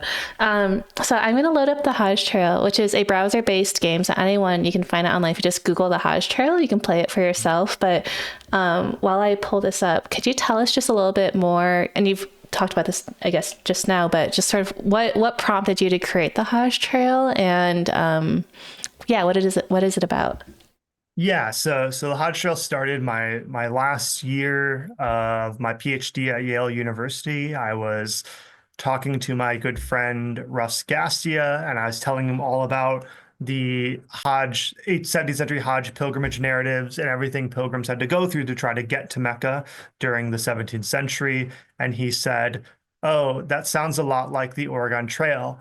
And then then we sort of talked about it, and we were like, "Oh, we could make a version of this." There's this program called Twine, and that was very quickly turned into, a very intense few months of actually building it out and then creating the baseline of it, where then I could just start adding things to it after the fact. So it's all done through Twine. It's browser based, which actually makes it a little bit more flexible and accessible to folks as well. You can also play it on your phone. It just doesn't save on your phone because of how browsers cache data. Yeah. But you can play it on your phone. You can play it. You just hit play the beta. It's a good way. I use Twine in the classroom. Some of my students, I think, were in the chat here, just made a Twine game for their midterm. Okay. It is something that it is sort of brings the power to the person to make basically interactive fiction, interactive text. The Hodge Trail is like a very souped up version of what a Twine game can be in its complication. how long it can take to go through it. One of the big things as well is like it was also a process of me like learning about game design, what is needed. There's things I added to the Hodge Trail after the fact because my students, I remember when I was teaching at the University of Memphis, kept having all their side characters die because they were like, well, when this event happens to me, I only care if my character lives and none of my side characters do any benefits. And then I had to make all the side characters give bonuses and roles and give value to the player in the game so that the player would actually value the fictional people they're traveling with. So there's many things in which it was a learning process in game design. It's very click and read. It was a labor of love. It's also, as you'll learn, probably going through it as well, that you have to uh, basically uh, there are many typos in it because Twine does not have spell check, and so this is something that which is a lesson learned. But so the advice I give to anyone making their own Twine is to write it in a different program first before you put it into Twine.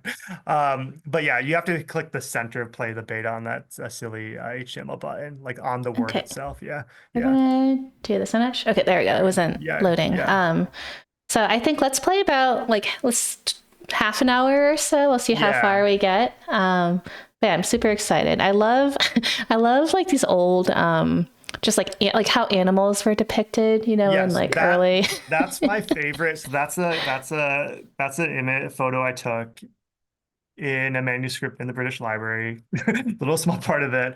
That is my favorite 17th century camel image because it's breaking the fourth wall. The camel is looking directly at the viewer, and I traced that camel image and he's in Seyahat too. Oh, I love that. Yeah.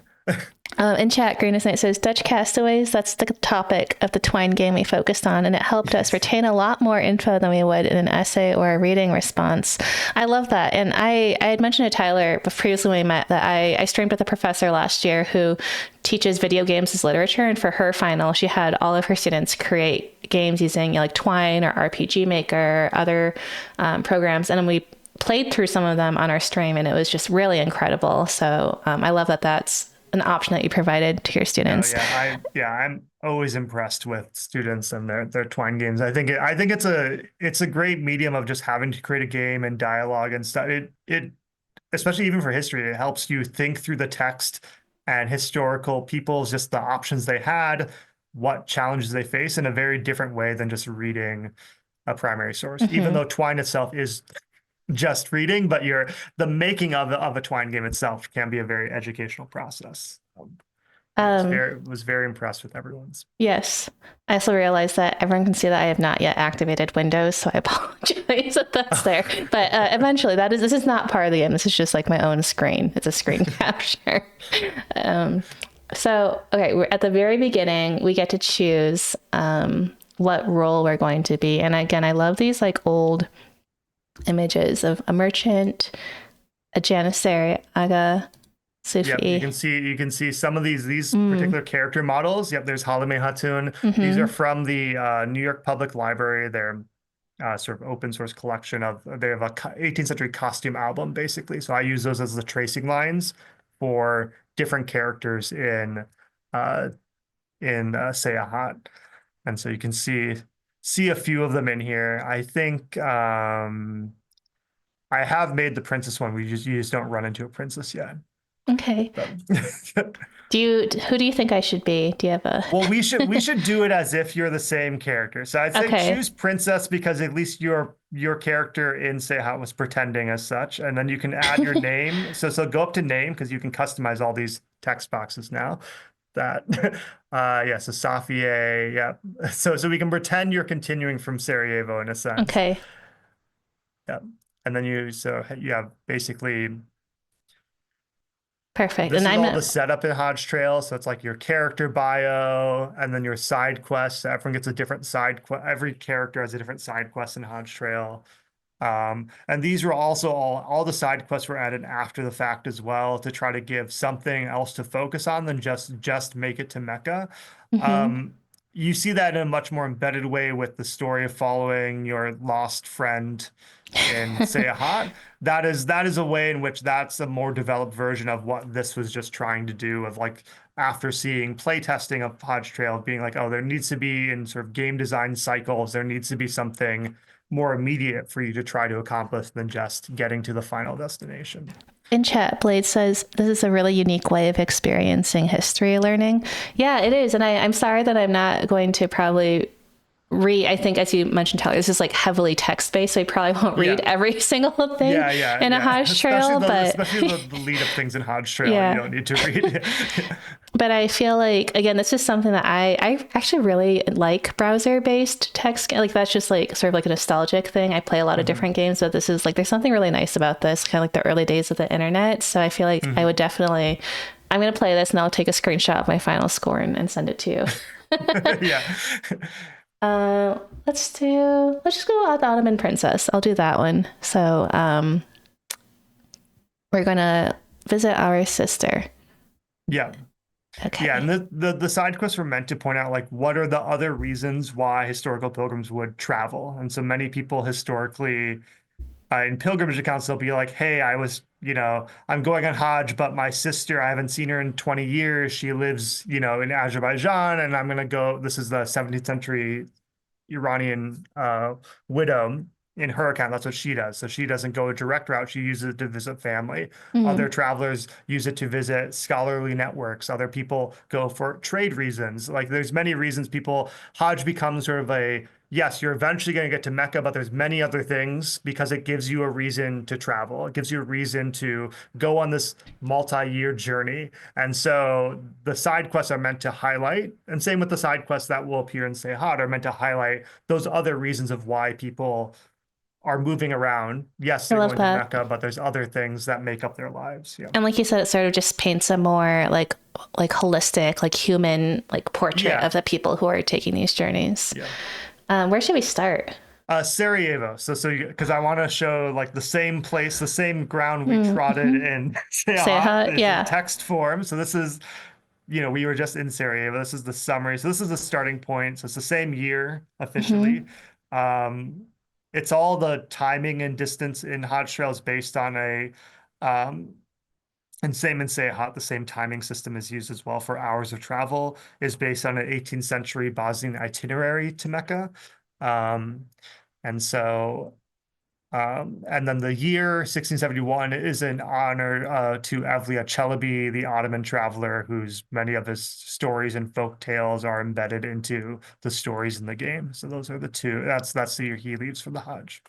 I feel like for any of your students who are still with us in a chat or who might watch in the future, like I would just be curious to know, like if having Professor Kynn as your professor, like if you feel like you're more inclined to either want to create your own games about history, or if you just feel like extra passionate about history due to sort of experiencing it through the digital humanities and playful learning. Like I would just love to know, like if you want to play games more about history, create your own, because I think this is such a neat opportunity. I wish I had that when I was in college.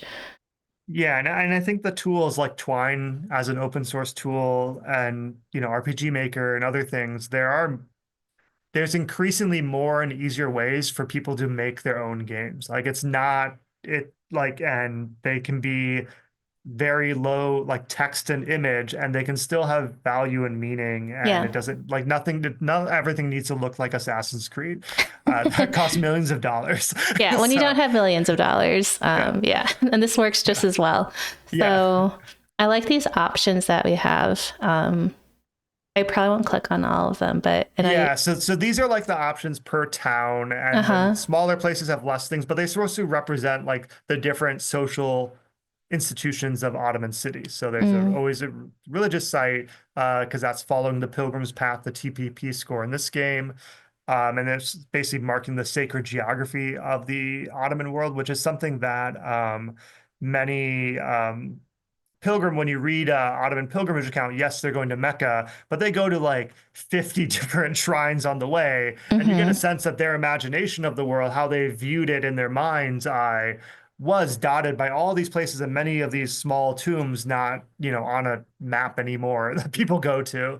And so it's trying to sort of mark out the whole point of the Hod Trail is building it of like how did someone traveling the Ottoman world, how did they see it? And there's all these historical counts or quotes put in to be like, how did a traveler from the time describe the place that your character's at?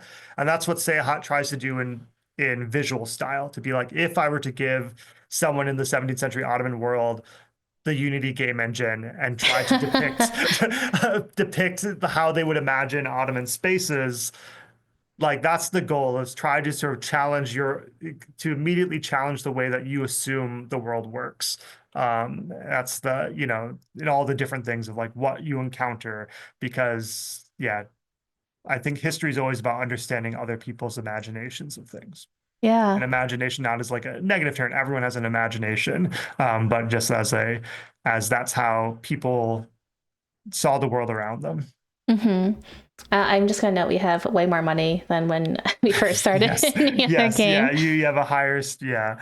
The economic system of this one is robust. It doesn't, it is hard to Oh really my game the gosh. system. We have a full like unique items per each location. I have a gigantic spreadsheet of every item because there's a variable price you get. So it is different every time you come to the market. It Yeah. will be different, and it'll be different if you buy an item. It will be higher. You can sell it for a higher value the further away you bring it from where you bought it. So the Mm. economic system is very happy with it. When we first made the first version of Hodge Trail, you could like you could abuse it and make lots of money. Now That's what I it's did when I balanced. played Yeah. Yeah. Oregon Trail 2. I don't know if you ever played that one, but that was like Yeah. I just stayed in the first town, like usually Independence City, for like Mhm. like 5 hours, and I would continually trade and barter for like oxen and mules until I had like 99 mules, like 99 milk cows, and like $1 million, and then I would Yeah. start off. So I was Yeah. that kind of player. Yeah, no, exactly.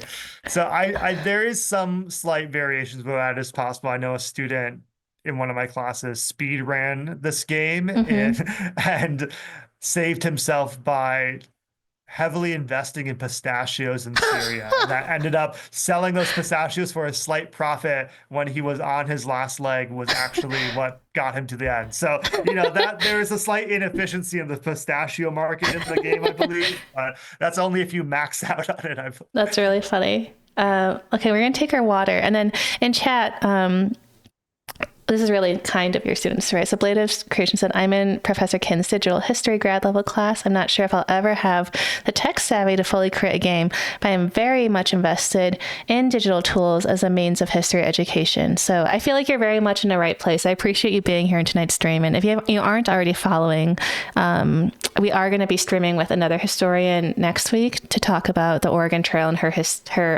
research, which is like a revisionist history of the Overland Trail. So definitely give us a follow if you want to keep supporting humanities at play, and I would love to have your professor back.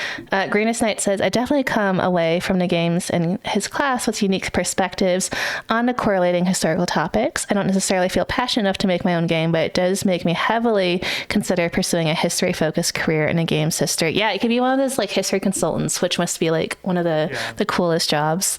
there's a lot of those folks. Yes. And then, yeah, I grew up playing games and staying on up the internet way too late on school nights. It's fun, but you can absolutely use these tools to learn and teach. Yeah, 100% agreed.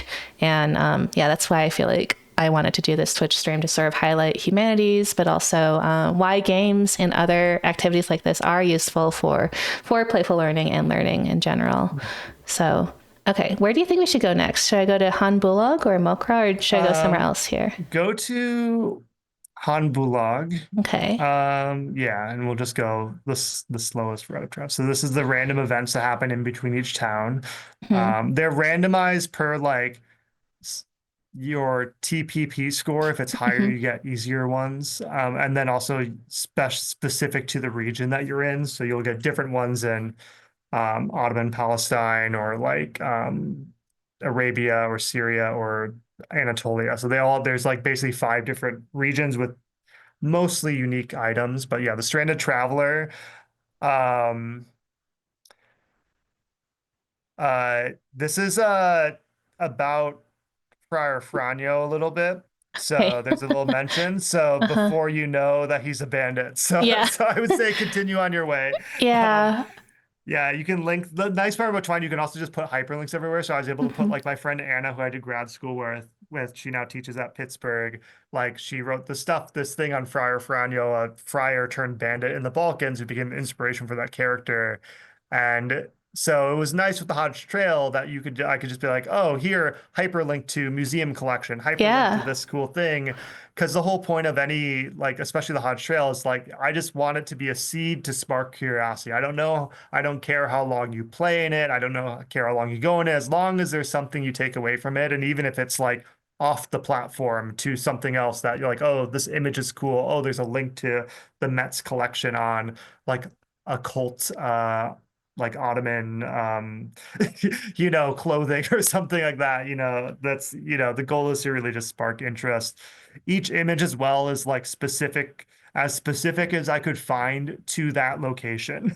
Have you been to Um, many of these locations in person yourself? I've been to, but like in the Balkans, I've been to a few because I did some traveling in Bosnia Hmm. and when I was in my master's, and then in Turkey, I've been to a few of them, and then I've been to Saudi as well. The Syrian route, obviously, there's been a war there, so I haven't been able to get to that part of it. There's also an amazing, which I'd love to do someday. There's a whole guidebook they published called the Traveling the Ottoman Way, I think it's called, by Caroline Finkel. They like mapped the like a horse trek route that you can take in Turkey that follows the exact route of the Ottoman traveler Evliya Çelebi, and it's the same route used part of this game on. And it's like a 2 week trek, and they set all the stops you can set up, and they tell you how to like rent the horses. And I was like, I would love to do that. Like actually, the that sort of experience. But Hmm. Well, I mean, this is just a really a gorgeous, I feel like, just scene setting image. This is really yeah, no, fantastic. this was one because Hambulag is one of the ones that's always the first stop in this 18th century travel account out of Sarajevo, but it's actually not clear where the actual caravanserai or Han is today. Hmm. We know it's like south of the city, but so there's some places where I also had to like do some guesstimation on like, oh, I think this is sort of when I have the map image. Oh, it looks like it's probably in between these two places. That's especially for the Arabian Desert, where lots of the wells, haven't been used in a century and a half. And so there's no like buildings around them or anything anymore because they weren't maintained after the collapse of the empire. So, um, Should we continue onwards, or would you like me to visit yeah, any of these places? you can just go Oh, to Pracha, yeah, the next okay. place. And then and this is I think a historical account mentions this. So the point of the Hodge Trail was to um, or the point of Seyahat was to try to make the Hodge Trail, but without its reliance on European Orientalist paintings. Yes. So the image that you have in your head about what the Ottoman world looked like is more like that image there, which is the water of spraying on Nasruddin Hoja, an Ottoman folktale, or a Middle Eastern folktale rather than this image, though I still think landscapes are very beautiful. But Yeah. it's I wanted to have a unified artistic style. Though this is from I use lots of his paintings. Like a political cartoonist in England in the 19th century, but he does beautiful landscapes of the Ottoman Balkans. But yeah, and then so basically I would use a European painting when I couldn't find an Ottoman painting of that Mm, place. And then if I couldn't even find a European landscape painting of the place, then I would go to a photograph. So when there's a okay. photograph, that's me having fully given up trying to source an image of the time period of that location. Um, and I think, yeah, We forgive you. yeah, no, yeah. So go to Gorazade, the purple button. Yeah, Okay. 6 hours travel. Yeah, I think this is the oh, you got ambushed, Oh no. but your soldier defended you, No. but he was mortally wounded. He's like No. Ibrahim Bey, the starter soldier, is the worst. So Okay. like, so don't worry about it. It would be more surprising if he If he had was. lived. Okay. Yeah, there's about 45 different side characters you can get in this, and you recruit them in the coffee houses. And the starter pack, the starter three you get are not particularly useful. So we have a comment. So Green Knight says, I gotta head out. Thank you both all for the stream. One last question. How do you say goodnight in Turkish? And also thank you again so much for being here. Really appreciate having you here. Hope to see you in future streams if you give us a follow. But yeah, how do you say goodnight in Turkish? It's iyi geceler, iyi geceler, which means good nights, technically, plural, but Well, it's good. yeah. um, I've And I like that there's a progress bar so you can kind of see where you've been so far. Yeah, it's through Leaflet, which once again, integrating things into Twine is always like Twine at its core is HTML. You're just making a website functionally, but so you can do all the things you can do on a website technically in Twine. But um, it is a little bit finicky at times. Yeah. The worst mercenary in the Empire is displayed. Yeah. Yeah. Yeah. Is this what is this painting of? That's from the Shahnameh. That's an image from the Persian Book of Kings, which has many many gruesome gruesome scenes of death in it, but the colors are great though. Yes. Yeah, I know. And that's the thing. I wanted the vibe like of Seyahat to be like this type of colorful image of how the Ottoman, like the hills are purple and pink, and that's like they're how, really like, beautiful. that sort of art design. Yeah, there's a great modern Turkish pop artist, Murat Palta, who does like modern movies as if they were like Ottoman painting. A Okay. beautiful digital artist.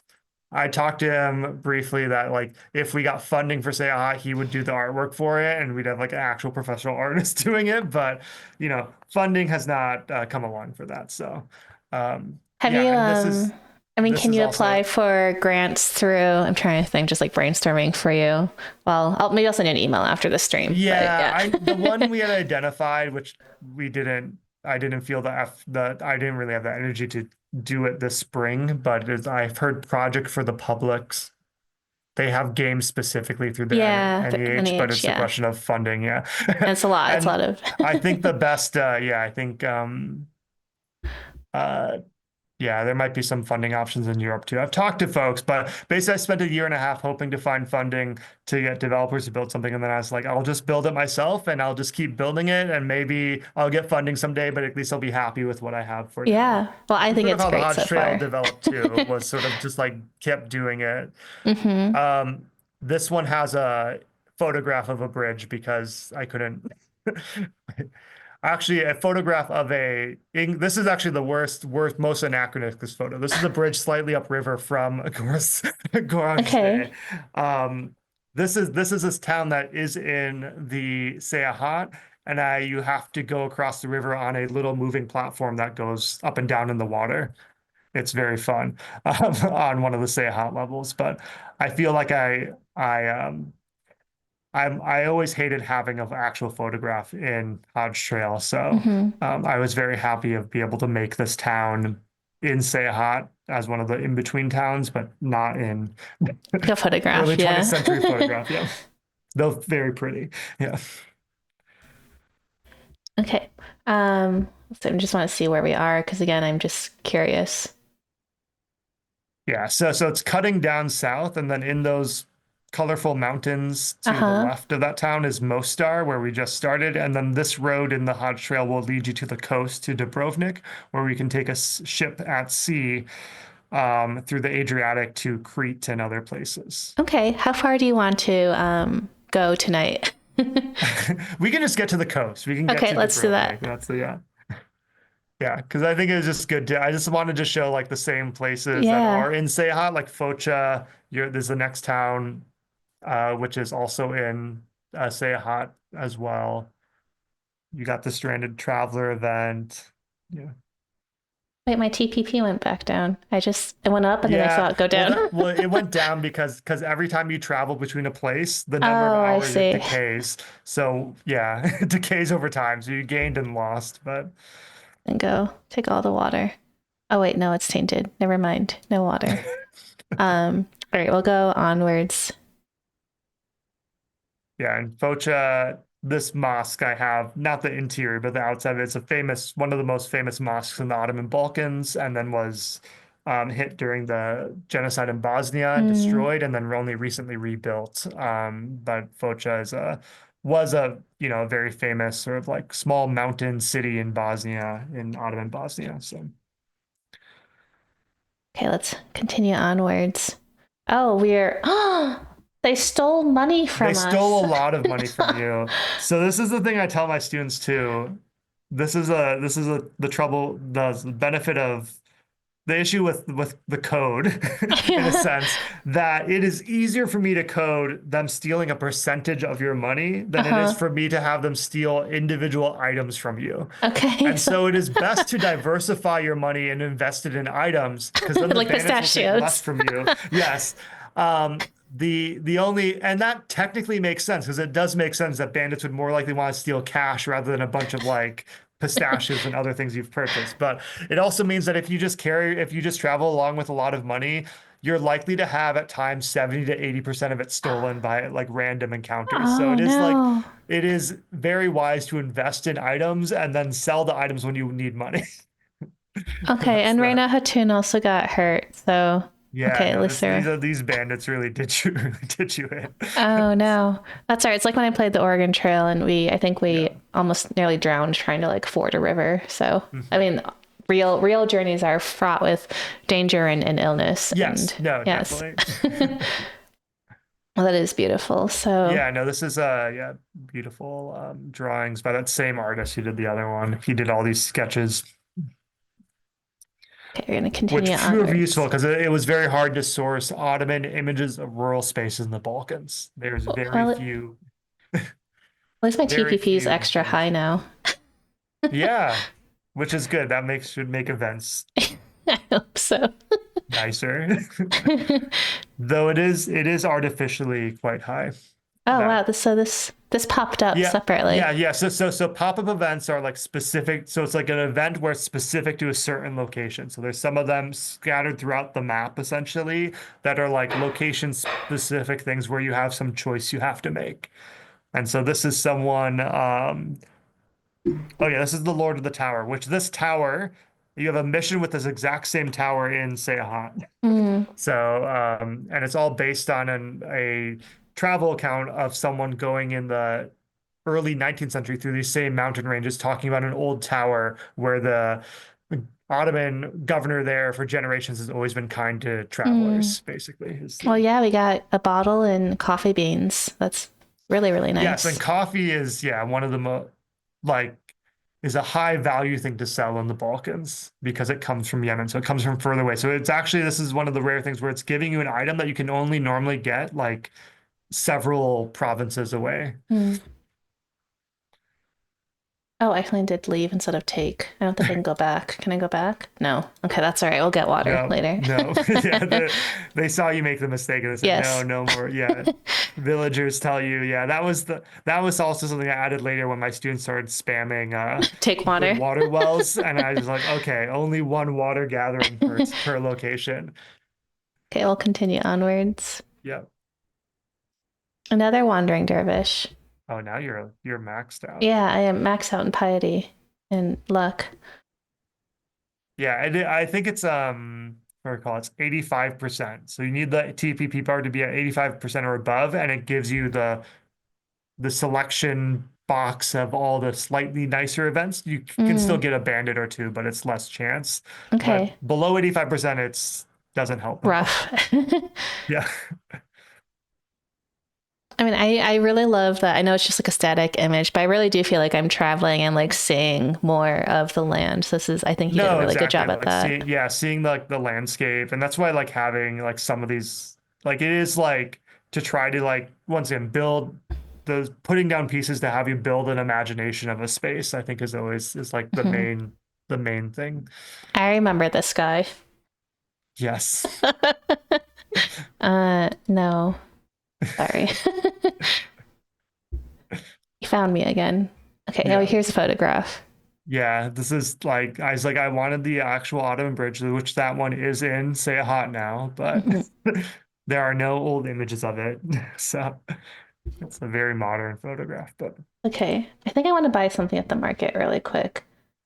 Ooh, okay, I'm definitely gonna Yeah, yeah, buy. and these are all things that are like Oh, basically every item is something that mainly Evlia Celebi, some other travelers too, from the 17th century will just do big long lists of like things they buy or special things from the region. And so almost all the items in the game are specific to like what a traveler mentions in that area okay. at the I time. like the sound effect. I like that we're about to Yeah. continue on to my childhood home from Sayahat. Yes, yes, So exactly. Yeah. so now I get to see what Mostar looks like. Oh, after. Oh, do I want to After an stop and abandoned tent search? event, yeah. Sure. This actually tracks you at the very end of the game. It'll tell you how trustworthy you are of Oh, investigating mystery things. Oh my God, they stole the stuff I just bought they and my took your money. bees, they took your money, your beeswax, and your grape juice, but not the coffee because coffee Okay. is a regional item from elsewhere, and so it would have been too annoying to code coffee in. So that's why that's why that's Oh, safe. I'm so sad. Okay, here's a fryer. Yeah, This is like this the is the third time. special event for Friar Franjo. Yeah, this is like the formal event for him. So this is the special Okay. pop-up event where basically he scams you. I don't Like even have 400 money. no, you don't. Actually, Yeah, so you won't. So they just stole You it. won't. So yeah, you won't be able to do it. Yeah, Yeah, sorry. I literally do not. decline. Yeah, Literally cannot. This is beautiful. I would have liked to yeah. have grown up No, here.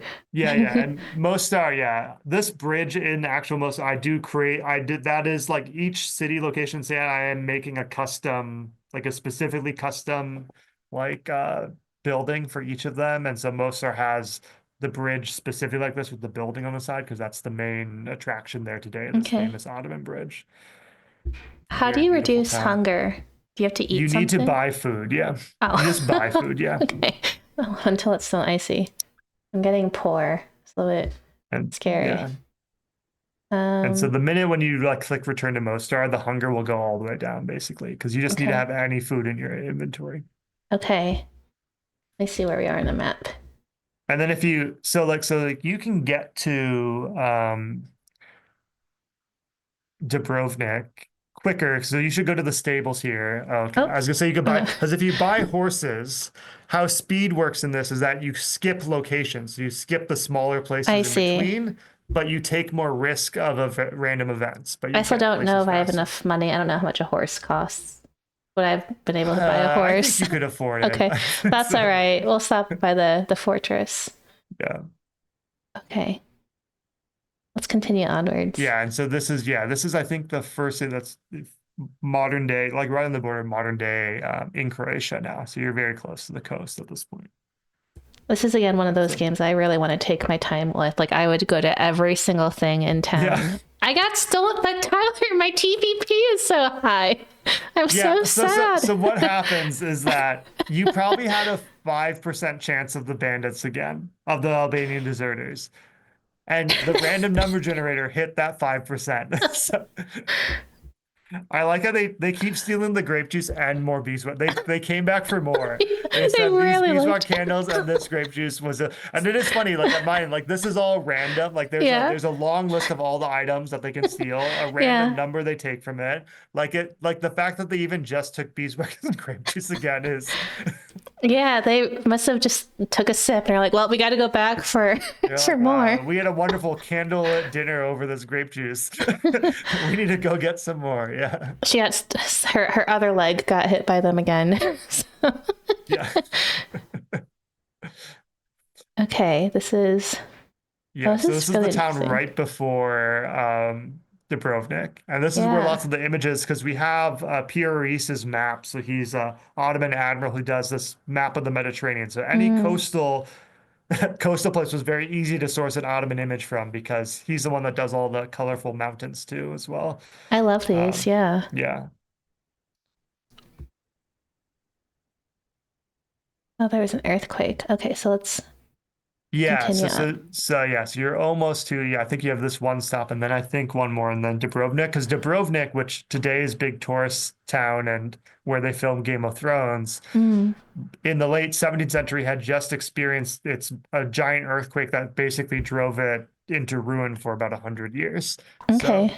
um Sorry, and Chad, I missed this comment. Just remember, when you get to Arabia and you think you have enough camels, you're wrong. You need more. This is true. yes, there's a camel strat that because You can get water from the camel, which is you can butcher your animals in inventory if you're desperate for emergency food.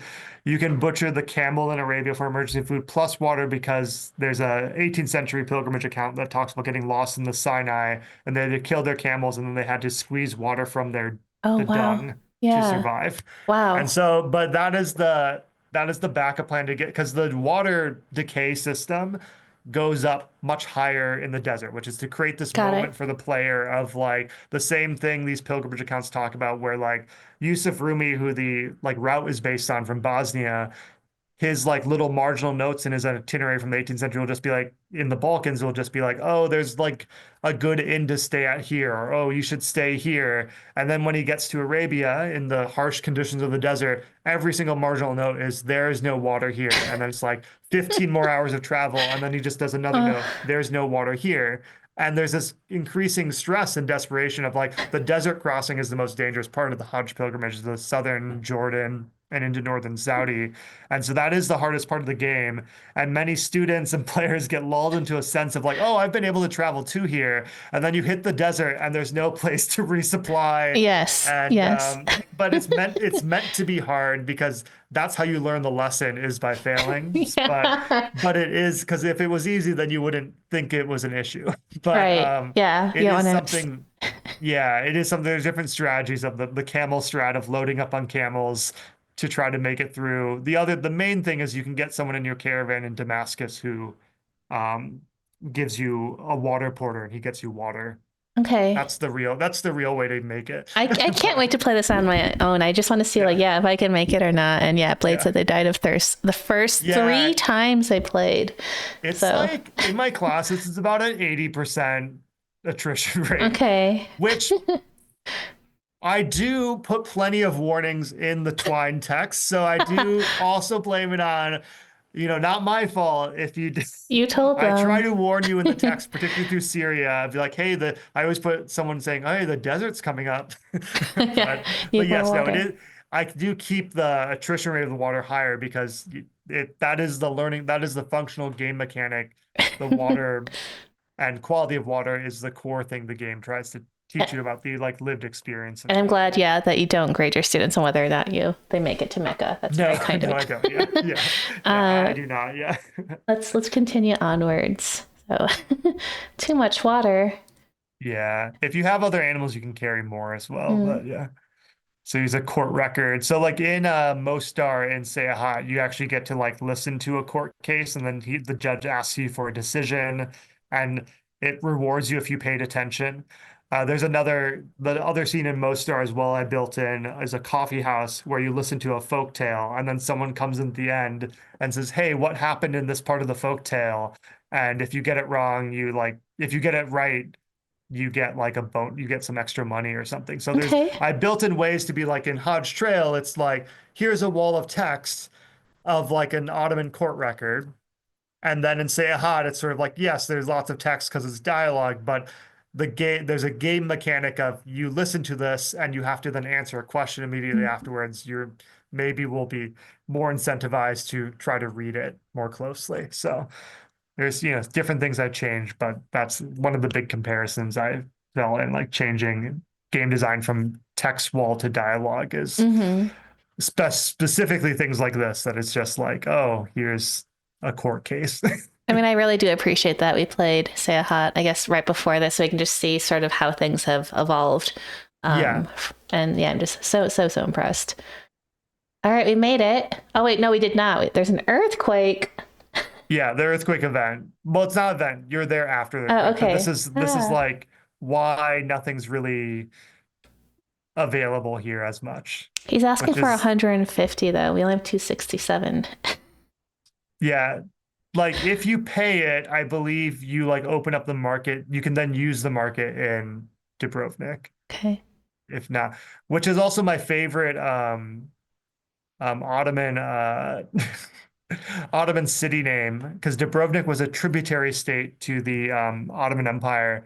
And the Ottomans called it Dobro Venedict, which Hmm. Dobro in Serbo-Croatian means good. Venedict is the Ottoman term for Venice. So the Ottomans called Dubrovnik the good Venice because they're like, oh, these are the Christians of the Adriatic that pay us money. That's funny. Bad Venice, we fight. Good Venice, Dubrovnik. Yeah. Yeah, I find it's my favorite Ottoman city name is Dubrovnik. Yeah. That is really fantastic. Okay, I Yeah, know and we're so about then to end our gameplay, but I yeah, do. you can do one more stop because then you'll be at sea, which changes the Okay. music and the color background and stuff. But the sea is also the hardest route in Hodge Trail because you get attacked by pirates a bunch, and there's lack of water on islands, which is all true, and why most people actually historical pilgrims in the 17th century would advise against taking a boat because of all Yeah. the I'm not good at feeding my people. I just realized I just buy the bare minimum every time. or you got hit by a storm right away. My TPP. I'm starting to think Yeah, it's a lie. there's well, yeah, there's much worse things that can happen. Okay. Well, yeah, because actually this is considered a better one because it's just It's just what a I call delay. a Yeah. delay event. Yeah, a Hmm. delay event is not as bad as like, you Crashing know, or drowning or yeah, yeah. you get attacked or robbed again or something. By the same Albanian deserters. Just Yeah, no, they love that grape juice. oh, this is fantastic. Yeah, so Castelnova. So this one you like learn about because you all the ports, some of them are Venetian, some of them are these North African pirates set up a little island at this time in the Aegean as well. There's some Ottoman ports. So I liked coding and also researching for each port of the sea route that I had to have text and historical account of because it really shows you the like almost like chaotic political space of the Eastern Mediterranean, like this Adriatic coastline. Hmm. But but yeah, so but you see the color changes. Each region has a different color code and different music. This is and Yeah, then I like love the different folk music. music as well per the region. Pirates. Oh, this is the one kidnapping event. This is the one ransoming. Ransoming was a very big thing, and as you learn in Seyahat with Hassan, but Yes. it is a major industry of the 17th century Mediterranean. And Mm. so this is the one place it really is represented fully in Hodge Trail. There's another part in Cyprus as well, but this is the only time one of your side characters gets directly taken hostage. Did people treat hostages well or not? Um, well, it depends. Okay. There's also this incentive for the pirates in the Mediterranean to set basically collect your ransom as soon as possible because basically you get like you kidnap 5 people from a village or something at sea, bring them on your boat, and you have them vote for each other. You get 2 of them get to go home and 3 of them stay on the boat. And basically, the 2 get to go home because the notion was that, well, people that know their family members are more likely to get money out of them to give to collect for a ransom payment. And then if they don't return, the other 3 get sold into Oh my slavery. gosh. So you have to like vote on who you trust not to just go home and leave you behind. There's a whole Ottoman account of a captivity situation in the Balkans that in when he's captured by Austrians, this book called Prisoner of the Infidels, where he talks about this whole process. And he gets voted to like go home and collect the ransom. And then on his way back to pay the ransom, he gets robbed by Hungarian bandits. So then it's all for naught. But like it's very unlucky. But like there's a very regimented, like known system of like ransoming negotiators. There's like merchants that their whole job is to like go between Ottoman and uh, Christian European cities back and forth to negotiate ransoms. But then also some pirates would collect people and then ask where you lived, and they would then roll up to your home port town and then say, "Hey, we got your cousin on board." Because once again, the point for the pirates is that they want cash; they don't want Yes. people. So there's almost a rapid turnaround, and then if you don't get sold right away, then you go to the Banyo or the big prisons in Mm. Malta or North Africa for Barbary, North corsairs. So, but there's a very, there's a whole series about like books about the captive economies of the Mediterranean. But This yeah, would be a really this is the one fascinating, window into like that. Yeah. separate, like board game, or just like I feel like there's so many like social deduction games these days. So I just imagine like a game where you have to like vote to like send people away or have them Yeah. come back and save you. Yeah. Yeah. Who you're gonna trust. Yeah, because it's about trust. It's about, Okay. yeah. Yeah. You should do it when you make it. Don't forget to credit me. Yes, that's right. Yeah. I'll pay the ransom. Why not? Yeah. I only have Yeah. 17. You're ending your journeys. Um, And now the benefit of having almost no money is that they can't really take much from you as well. That's the yeah, I other, hope not. you can't like pay bribes anymore for things, but it's I mean, this is definitely sort of.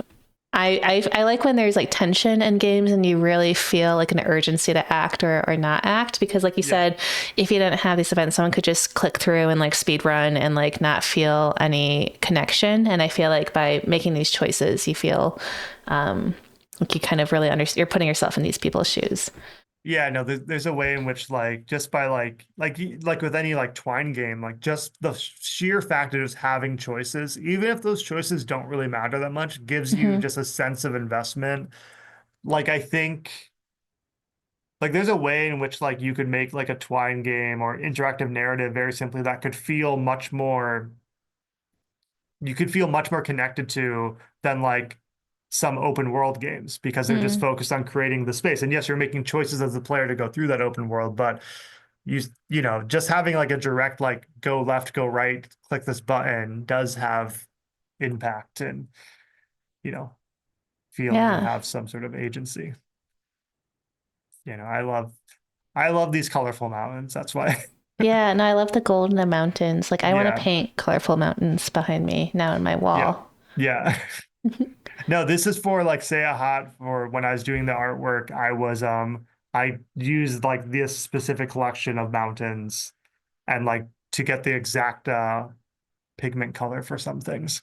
Yeah. I really like the purple they use. But It's a good color. yeah. How much farther do you want me to go? This is you're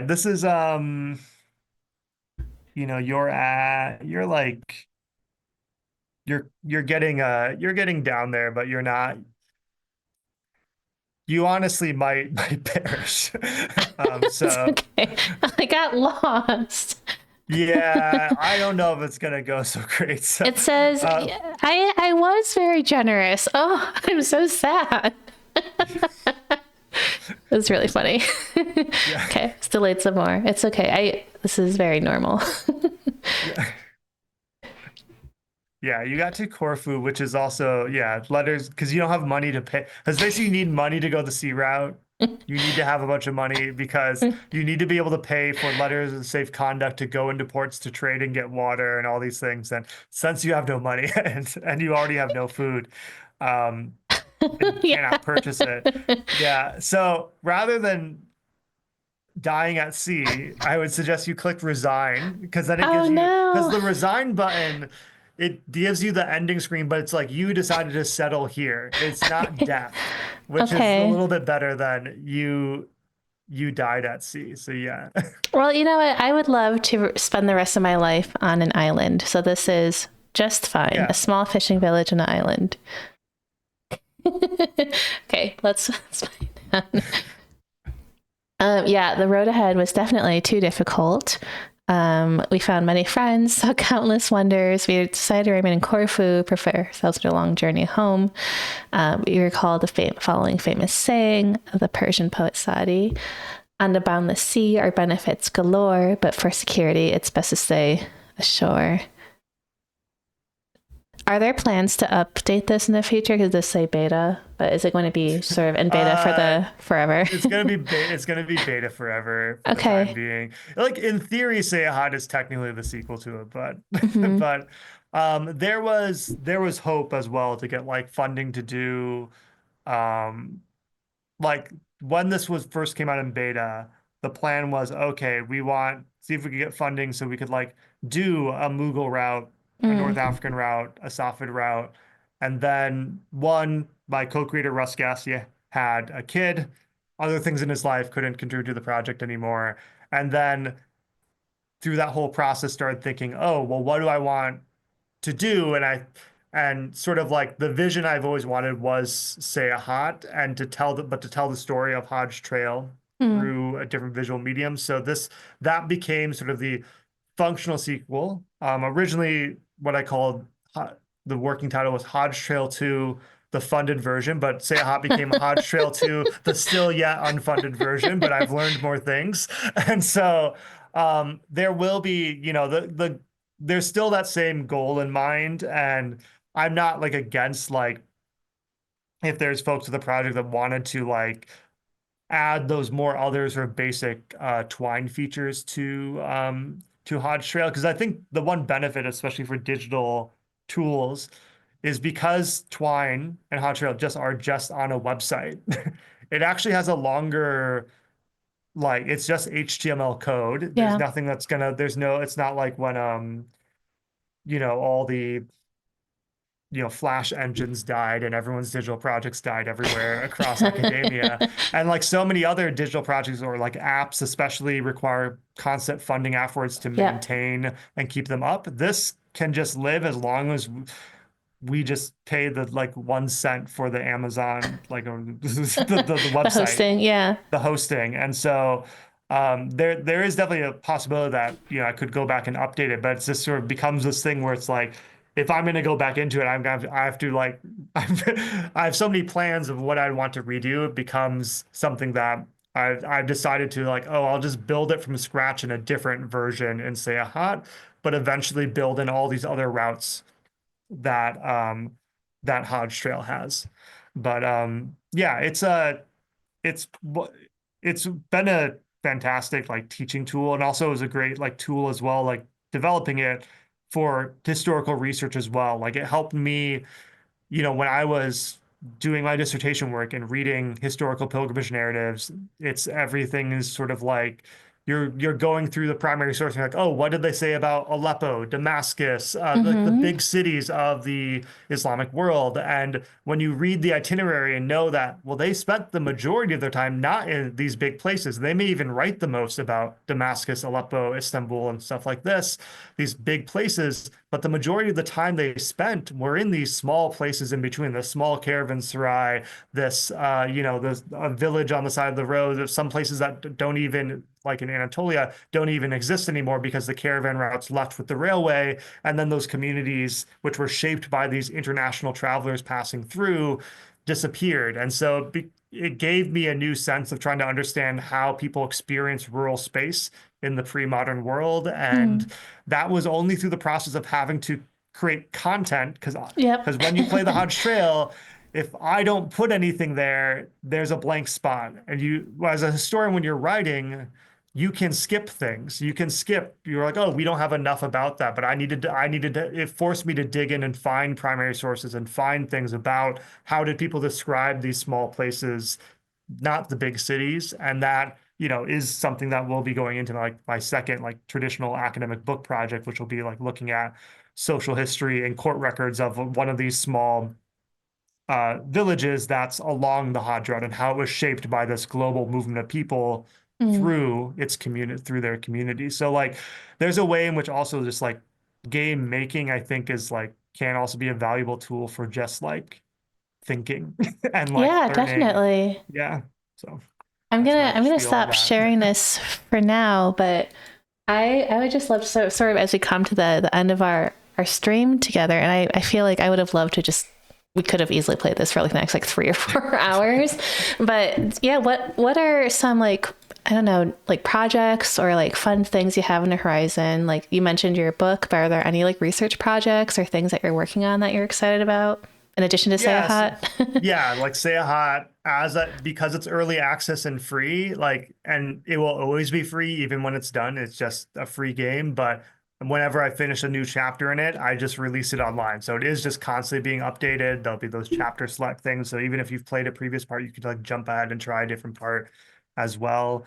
In terms of other things, I have, still working on my book project on uh ideally at the moment with Stanford University Press So that's on the further horizon on my more traditional research on the 17th century Ottoman Hajj.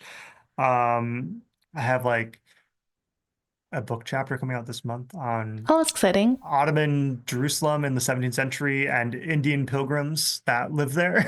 The Ottomans were paying for tens of thousands of people across the Islamic world in charity for stipends. And through my research on the Hajj, there's a stipend register for Ottoman Jerusalem, and there's an entire subcategory that they specifically are paying Indian women Huh. living in Jerusalem from like um, Multan in Pakistan and Delhi in the 17th century. So it's a little article about like global connections.